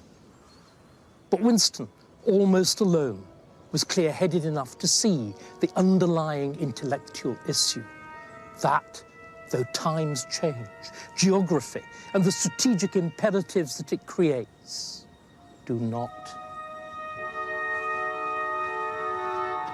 And he would continue to draw on the example of Marlborough as he strove to prevent the Second World War degenerating into a slaughter like the First.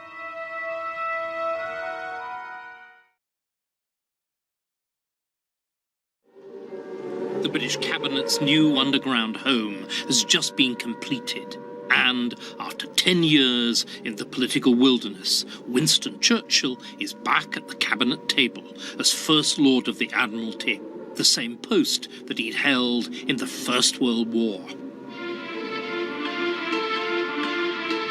That morning, Churchill received a personal letter from the President of the United States, Franklin Roosevelt. My dear Churchill, I want you to know how glad I am that you're back again in the Admiralty. What I want you and the Prime Minister to know is that I shall at all times welcome it if you will keep me in touch personally with anything you want me to know about. If you think about it, this is a quite extraordinary message. Here is the President of the United States, in wartime, communicating not with the Prime Minister, Neville Chamberlain, but with just a member of his cabinet. At one level, it's a striking breach of protocol. At another, it's even more striking as prophecy, as though FDR almost foresaw his great wartime partnership with Winston. But how? What triggered the thought? Perhaps a clue lies in the way Roosevelt signed off his message. I am glad you did the Marlborough volumes before this thing started, and I much enjoyed reading them. With my sincere regards, faithfully yours, Franklin D. Roosevelt. The Marlborough volumes, of course, refer to Winston's monumental biography of his ancestor, the first Duke of Marlborough. The work which had occupied Winston for much of the 1930s. Marlborough, his life and times, is the story of the man, John Churchill, who led a coalition of allies in a great European war to prevent the domination of the continent by an aggressive and insatiable despot, Louis XIV of France. Now, Winston himself was about to assume the same burden as Prime Minister in a new and even more terrible war. But you know, writing Marlborough gave him a head start. For the last 10 years, he had been researching, writing, thinking about war. He could hardly have spent the time better. In the forthcoming conflict, he would use his labours on Marlborough to help him to marshal his allies, his strategy, his speeches, and above all, his ideas to win through to victory.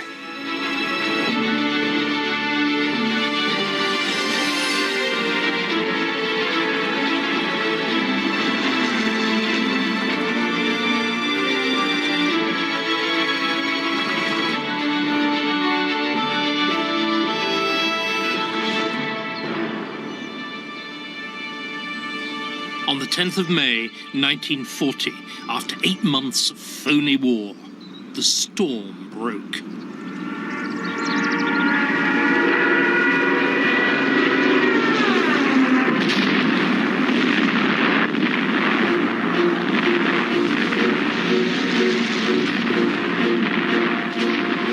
Hitler's blitzkrieg fell on Holland, Belgium, and France.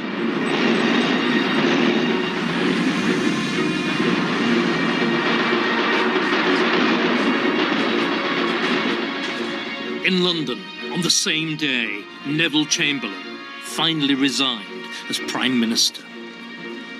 Poor Neville Chamberlain. Neville Chamberlain had been extraordinarily impressive Chancellor of the Exchequer. He had been worrying urgently about how to get Britain out of a terrible and deep recession. He had been very, very largely successful. But the idea of that sort of mind that had been contemplating those as the big issues, confronting a Hitler or trying to become a war leader, is unutterably silly. There was only one credible choice as his replacement. Winston entered number 10 to face the greatest crisis in Britain's history. But he himself was serene.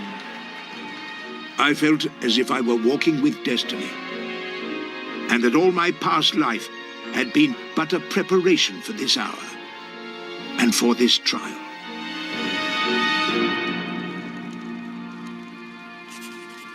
A large part of Winston's past life, a whole decade in fact, had been spent researching and writing his million-word, 4-volume biography of his ancestor, John Churchill, Duke of Marlborough, the commander-in-chief of the Grand Alliance of European states that fought Louis XIV's France for 10 long years at the beginning of the 18th century.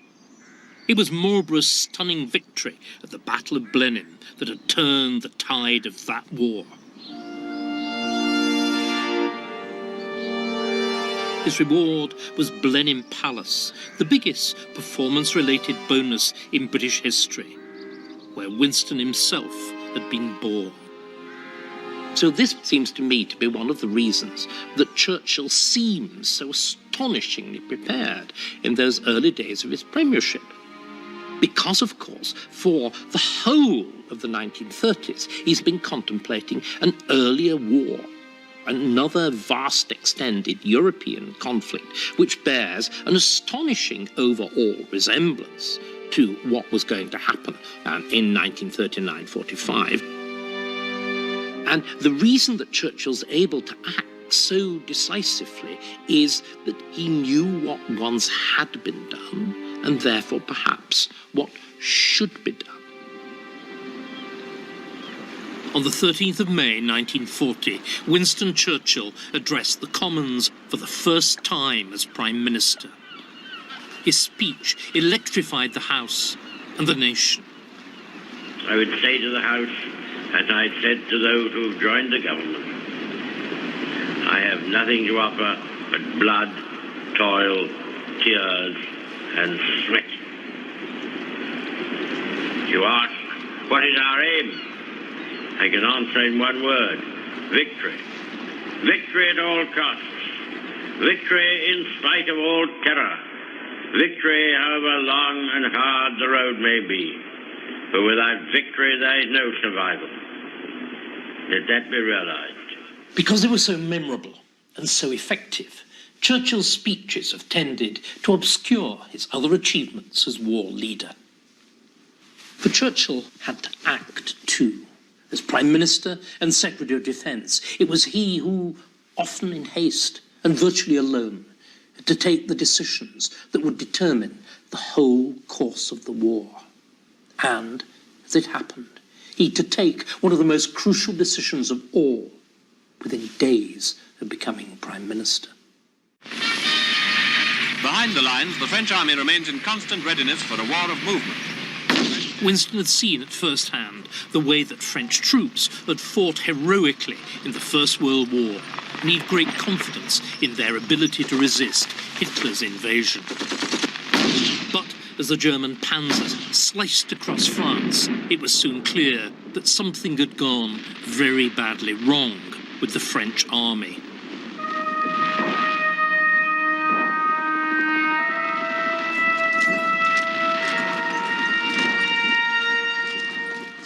The French appealed for help. More British fighter squadrons to protect their troops from Germany's terrible aerial blitzkrieg. But every squadron sent across the Channel was one fewer to defend Britain. If France were going to fall anyway, it was essential to preserve the RAF to face the coming German invasion. Would the French fight on, or was their will to resist broken beyond repair? And how to tell? As it happened, only a few years previously, Winston had been writing about just such another collapse of French morale. It had taken place in the wake of Marlborough's great victory at Ramillies. The Battle of Ramillies is the highlight of Volume 3 of Marlborough, His Life and Times. After defeat in the Battle of Blenheim had ended his dreams of European hegemony, Louis XIV was looking for a way out of the war. But he wanted to negotiate from a position of strength. So, in 1706, the Sun King sent a new army into Belgium with orders to seek battle and take revenge on Marlborough. But Marlborough, too, was eager for the rematch. For my part, I think nothing could be more happy for the Allies than a battle, since I have good reason to hope, with the blessing of God, we may have a complete victory. The inevitable confrontation took place on the same ground where British and German forces would clash in May 1940. If war is about geography, the geography of rivers, mountains and valleys, then battles are about topography, the topography of villages, streams and petty foals in the landscape. This is the battlefield of Ramillies, and the village itself is over there to the west. Now here, there are two very different types of terrain. Where I'm standing now is well-drained, level, upland plateau. But to the north and to the south, there's a different sort of countryside. It's lower, rougher, crisscrossed with little streams. It's rather marshy, and there's lots of woodland.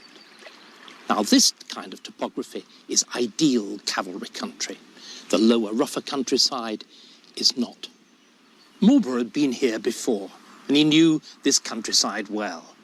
More importantly, he also knew how to turn these two different kinds of terrain against the French. The French were over there. The French line marked by the 3 church spires on the French right wing, Tavier. Ramillies itself in the middle there, and Autre Église over there on their far left. Marlborough and his centre were here, and it was here that Marlborough made his dispositions. Marlborough's deployment was designed to exploit a hidden weakness in the French position. The 3 villages that anchored the French line lay not in a straight line, but on an arc. Marlborough had, in effect, the inside of the curve, which made communication and movement between his 2 wings easier. As he wheeled his army into position, Marlborough divided his cavalry, as was conventional, between the 2 wings of his army. The French did the same. Contact between the armies began at about 2:30. As at the Battle of Blenheim, Marlborough attacked first on the enemy's flanks. On the French right, the Dutch infantry stormed into the village of Tavier and took it at the point of the bayonet.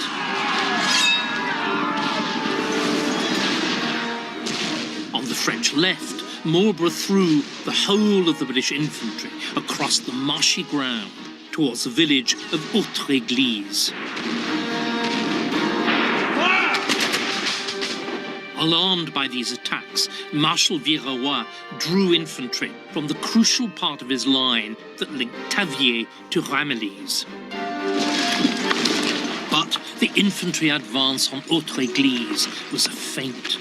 Marlborough was intent not on an infantry, but on the greatest cavalry battle that Europe had ever seen.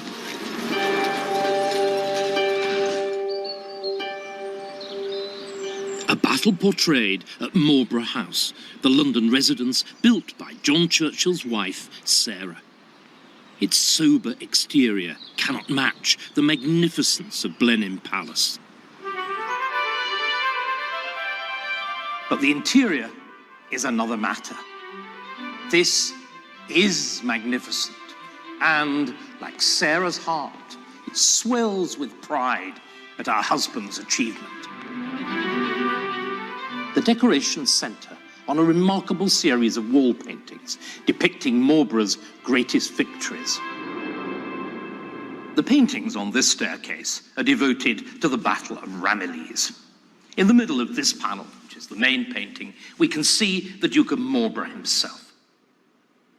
He's mounted on his fine white charger, and in his hand he's got his commander or marshal's baton.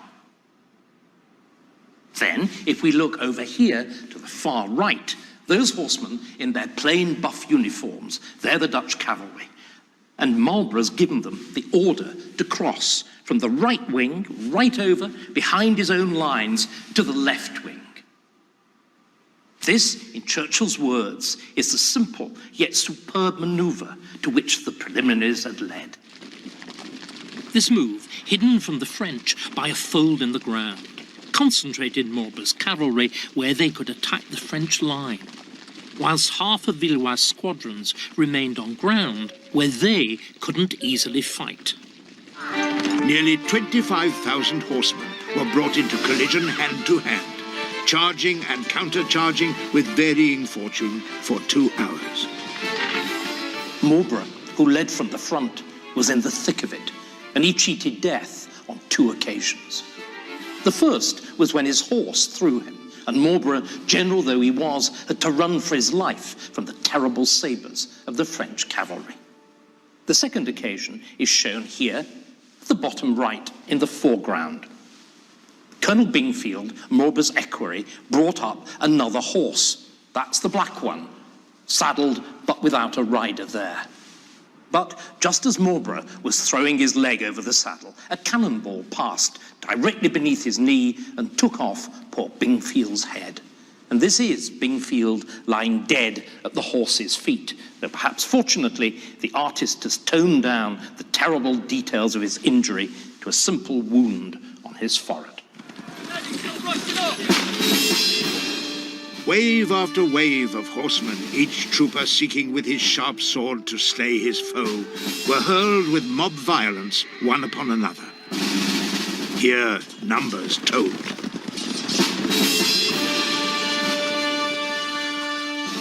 After 2 hours of unequal combat, the French were overcome, and Villeroy's entire right wing collapsed. At last, the French commander ordered his remaining cavalry to counterattack the massed Allied horsemen, who were threatening to cut off even his line of retreat. But it was too late, as the French saw the victorious Allied cavalry advancing towards them, first at a trot, then at a canter, and then at a gallop. They turned tail and fled, to be cut down in their hundreds and thousands.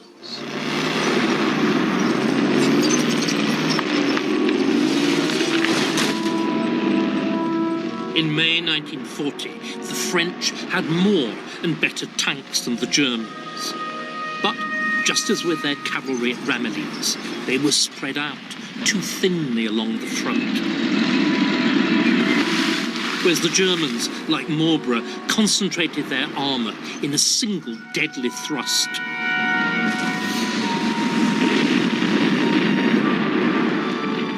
The result was the same: utter rout and ruin. The situation in France was dire. But when on the evening of the 19th of May, Winston broadcast to the nation, he put an optimistic gloss on events. It would be foolish to disguise the gravity of the hour. It would be still more foolish to lose heart and courage, or to suppose that well-trained, well-equipped armies, numbering 3 or 4 millions of men, can be overcome in the space of a few weeks or even months by a scoop or raid of mechanized vehicles, however formidable. we may look with confidence to the stabilization of the front in France, which will enable the qualities of the French and British soldiers to be matched squarely against those of their adversaries. But the lesson of Ramillies was that sometimes the moral shock of defeat could spread throughout a nation, even to troops not yet engaged. Marlborough's crushing victory at Ramillies had reduced the French army from 60,000 to less than 15. But the resources of France seemed inexhaustible, and by rushing up troops from other theatres, within a few weeks, Louis XIV had replaced his losses and reconstituted an even bigger army in Flanders than before. But though Louis could rebuild his armies, he couldn't rebuild French morale. The result was that despite the powerful French forces in the area, the French armies simply wouldn't fight, and garrison after garrison surrendered to Marlborough as the Allied armies stormed through Flanders.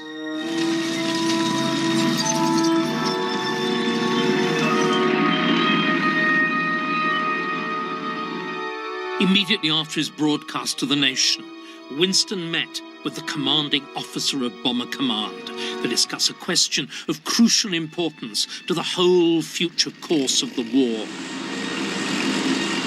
Should he heed the pleas from the French and throw the full strength of the RAF into the fight in France?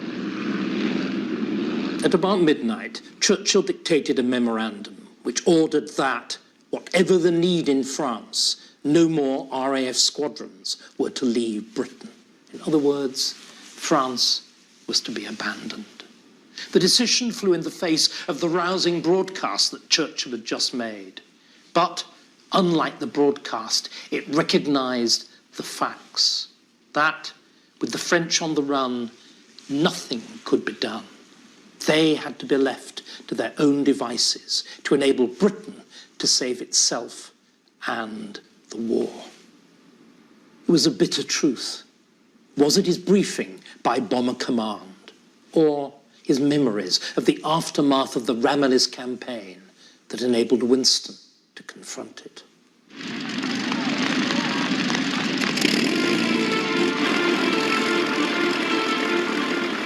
Whatever the reason, Winston's decision to protect the RAF from further losses in France prepared the ground for victory in the Battle of Britain.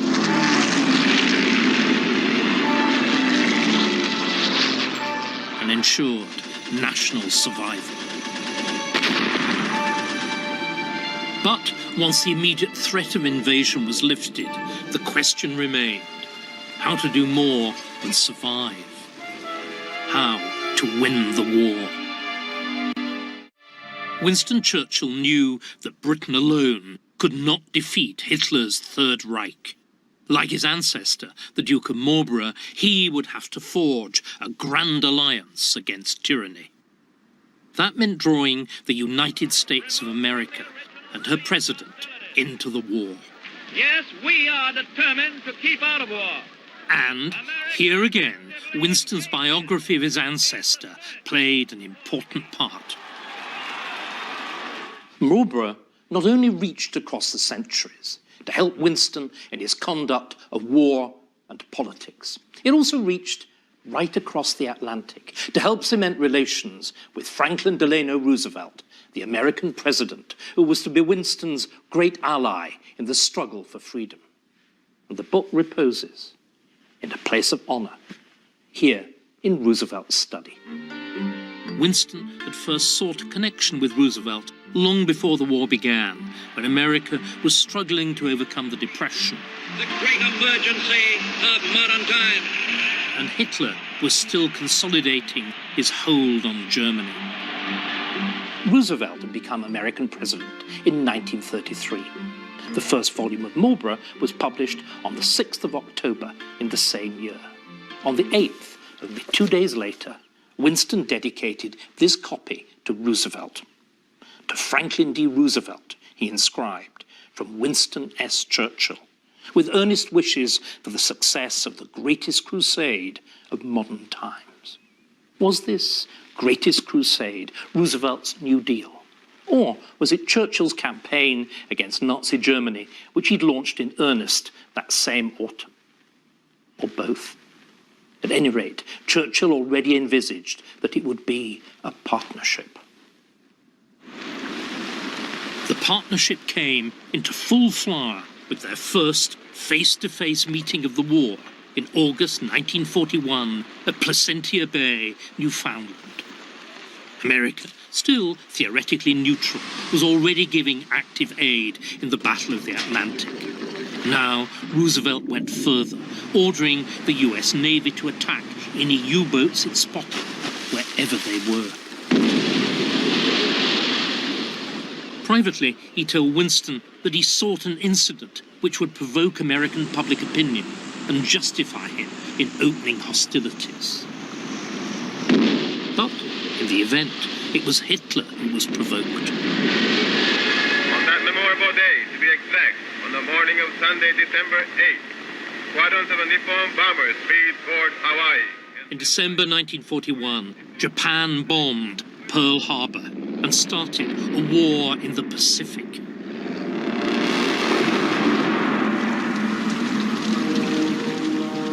Four days later in Berlin, Hitler made a speech to boast of German victories over Stalin's Russia. But he also complained bitterly about the US Navy's depth charging of German submarines and declared war on the United States. Mit dem Kriegshetzer und Heuchler Franklin Roosevelt. It was a mistake that sealed his fate. Gegen die Vereinigten Staaten von Amerika und England zu führen. Churchill's Grand Alliance had at last been forged. But what should be the Alliance's grand strategy in prosecuting the war? The very next day, Churchill sailed for America aboard the battleship the Duke of York to confer with Roosevelt and the American war planners. In the teeth of winter gales, the crossing took 10 days. Apparently immune to seasickness, Churchill took advantage of the time to dictate 4 lengthy memoranda in which he set out his vision as to how the war should be fought. The important thing from a British perspective was a Germany first strategy, that the Allies should give priority to the fight against Hitler. Only once Berlin had fallen should all Allied resources be thrown into the war against Japan. But the road to Berlin turned out to be anything but direct. So far during the war, whenever the British had fought the German army, they had come off worse. To win the war, the Allies would have to re-invade conquered France. And, as in the First World War, confront and destroy the Wehrmacht in Western Europe. It was a daunting prospect. So Winston outlined what might be called a peripheral strategy. In 1942 and 1943, the Allies should concentrate on 3 principal objectives. First, on supplying the Russians, who were fighting on Germany's eastern front. Secondly, on mounting a bombing offensive against German industry. And third, on opening a front in the Mediterranean that was designed to knock Italy, Germany's ally, out of the war. Only once these 3 campaigns had forced Hitler to shift significant numbers of divisions from Western Europe should the Allies dare to mount a frontal attack on Nazi-occupied France itself. The United States High Command, civilian and military, gathers to plan the strategy of war. To his dismay, Churchill soon discovered that American war planners were adamantly opposed to a Mediterranean campaign. They insisted that the right strategy was to open a second front in France as soon as possible. They wanted to land 9 Allied divisions on the Cherbourg Peninsula in 1942 to establish and hold a beachhead in France in preparation for a larger cross-channel operation in 1943. But Winston and the British War Staff were convinced that, with 25 divisions already in France, Hitler would quickly crush the Cherbourg beachhead. This, the British feared, was the only way that the war could be lost. Equally, Churchill was worried that, if he simply vetoed an early invasion of France, the Americans might decide to employ the troops against Japan instead, imperiling the whole Germany First strategy. It was an extraordinarily delicate situation. So, once again, Marlborough was pressed into service. In May 1942, this magnificent, specially bound set, gilt-edged, gold-tooled, leather-bound, and complete with Roosevelt's coat of arms on the front, was dispatched. Winston himself followed, and in June, President and Prime Minister met privately and informally here at Hyde Park. American war planners were nervous about what the two men would cook up in the privacy of Roosevelt's country estate. The American top brass were right to worry. In these circumstances, as Winston hoped, the chemistry of the two Churchills worked its desired magic. The invasion of France was postponed.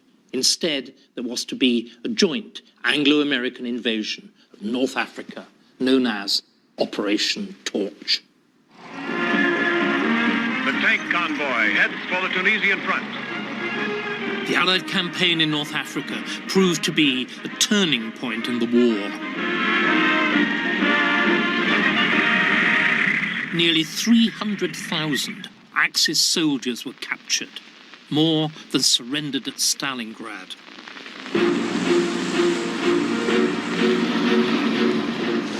The Allies went on to invade Sicily and Italy.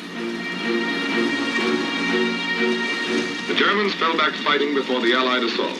Tommies and doughboys drove them out of the foothills and pressed after them. By 1944, Hitler had been forced to commit 45 divisions to the Mediterranean theatre, leaving fewer than 60 for the defence of France and the Low Countries, even though he knew an attack there was imminent. Like Marlborough at Ramillies and the Battle of Blenheim, the Allies now stood, poised to exploit the weakness created in Hitler's position.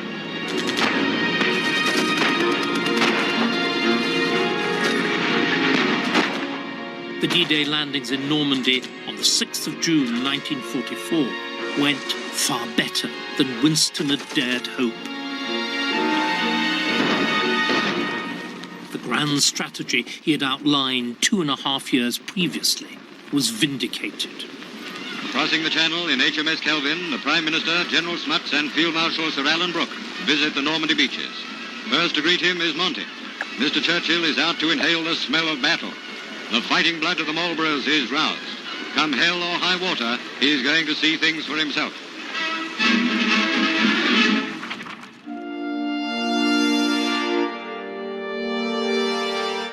The final volume of Marlborough tells, in Winston's words, the bitter story of how, in the 18th century, England won the war and lost the peace. In 1709, negotiations with Louis XIV seemed on the threshold of ending the war in triumph for the Allies. But, ironically, the very successes of Marlborough on the battlefield tempted the Allies to make unnecessarily stringent demands on Louis. Demands he could not bring himself to accept. Instead, Louis called on his countrymen for a final supreme effort, and once more sent his armies into the field. This monument marks the centre of the French line at the Battle of Malplaquet. It lies almost exactly on the frontier of France. Behind us, there's a disused Belgian customs house. So, for the first time in this battle, the French found themselves defending their own territory against the foreign invader. The 8-year-old conflict was becoming, in Winston's phrase, a darker war. That newish thing, a truly national struggle.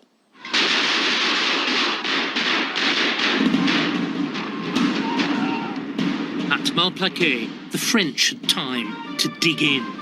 As so often before, Marlborough used flank attacks, in this case through the woods at either end of the French line, to force the French to weaken their centre, where his army eventually made the breakthrough. This time, there was no rout. The French retired in good order. This monument, erected by public subscription, presents Malplaquet as a French victory. Now, it certainly wasn't that. Instead, by prodigies of valour and tactical skill, the Allied troops had forced a large and well-entrenched French army from off this field. But they'd done so at terrible cost. Some 24,000 Allied casualties, as against perhaps half that number of French. It is melancholy to see so many brave men killed, with whom I have lived these last 8 years, when we had thought ourselves sure of a peace. Malplaquet put new heart into the French. The Allies would never again be able to make such an advantageous peace as had slipped through their fingers in 1709. When it finally came, the Peace Treaty of Utrecht laid the foundations of the British Empire. But the balance of power it restored to Europe proved only temporary. Marlborough had always believed that unless France was reduced to a definitely restricted power, the wars of his generation would be renewed in the future. This was looking far ahead, but the fact remains that in the century that followed, Europe was racked with repeated conflicts, and Great Britain fought 4 separate wars with France. Marlborough, trammelled by cautious allies, had never been allowed to take the war deep into France in a way that might have ended forever French dreams of European hegemony. And so, in the triumphant conclusion of Winston's massive biography, there is nevertheless a wistful note of what might have been. By his invincible genius in war, the union and the greatness of Britain and her claims to empire were established upon foundations that have lasted to this day. And history may declare that if he had had more power, his country would have had more strength and happiness, and Europe a surer progress. These words seem to foreshadow Winston's own fate as the Second World War drew to its ambiguous close. As the British and Americans advanced on Germany from the west, a vast Soviet army was pushing into the heart of Europe from the east.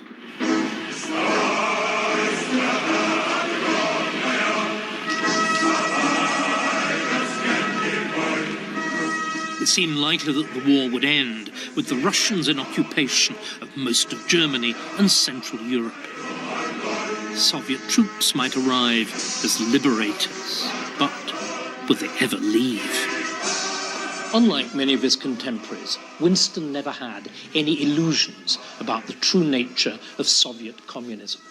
Indeed, when he first mentions totalitarianism in Marlborough, he's referring not to Nazi Germany, but to Soviet Russia. So he was quick to realize that, despite all the bloodshed and suffering, the peoples of Central Europe might be about to exchange one form of tyranny for another. The Allies might win the war, but lose the peace. Winston was impatient with the cautious, broad front advance favoured by the American High Command. He wanted to push on faster to take Berlin and Prague ahead of the Russians. But with American GIs now outnumbering the British fighting in Europe, he no longer held the same sway over Roosevelt as he had in 1942. These are Army Signal Corps pictures of an historic world meeting that will shape the destiny of future generations.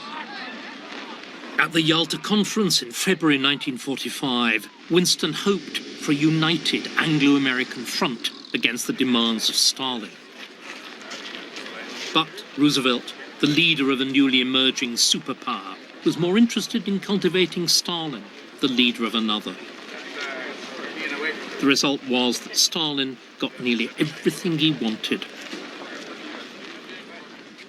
Throughout their relationship, Marlborough seems to have acted as a kind of talisman between FDR and Winston. So perhaps it's not surprising to discover that there's yet another, a third copy of Marlborough in Roosevelt's library. It's Volume 1 of the American edition, and the president seems to have taken it with him to Yalta. And there, sometime during that ill-fated conference, the book is signed by both men.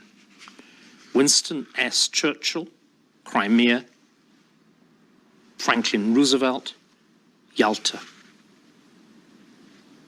There's no other inscription. It almost seems like a farewell. 8 weeks later, Roosevelt was dead, and Winston didn't go to the funeral.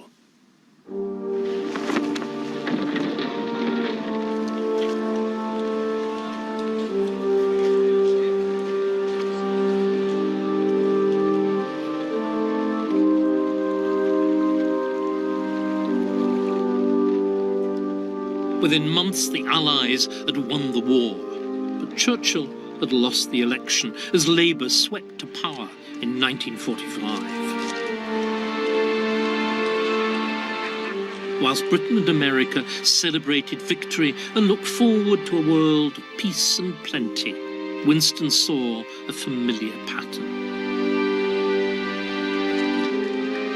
With half the continent of Europe occupied by Stalin's Red Army, he feared that, just as after Utrecht, as after the First World War, the ground was being prepared for yet another bloody round in the duel between totalitarianism and freedom and democracy.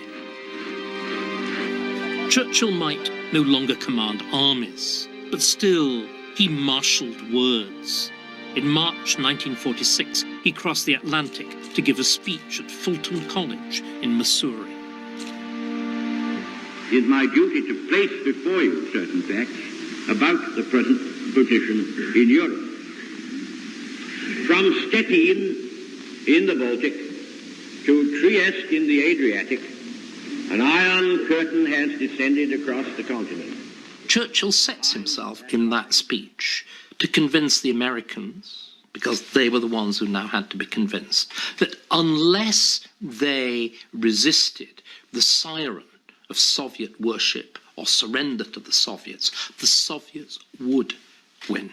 And everything that had been fought for, not only in the Second World War, but in the First War, in the wars against Napoleon, in the wars against Louis XIV, would all be lost.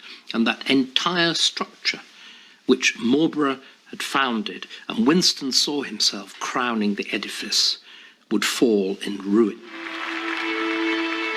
The Fulton speech marked a turning point in American and British policy towards Russia, as Winston urged, the West, faced with Stalin, began to pursue a course very different to the one that Britain had followed when faced by Hitler in the 1930s. Then, as Winston had warned they would, appeasement and disarmament had led to war. Now, a policy of deterrence through military strength worked to prevent a nuclear conflict with the Soviet Union. Instead, the Cold War ended peacefully with the collapse of the Soviet Empire in 1989. Winston, the writer and the historian, had grown to maturity in the 10 years he had spent researching and writing the life of Marlborough. And it was as a writer and historian that Winston shaped the future in a way that Winston, the mere politician, could never have done. Churchill is an astonishing figure. I was born in 1945, and until I did this work, I hadn't really bothered to think about it. But the whole frame, I began to realize, of how policy had been conducted since my birth. All of those decades, of my childhood, my teens, my 20s, 30s, 40s, 50s, they'd all been lived in Churchill's shadow. He had given a shape to how we see the world. In 1989, it finished, and we haven't got anything else. There has been no other Churchill. We really don't know what we're doing. We grope. And we'll continue to grope until, if another one arises.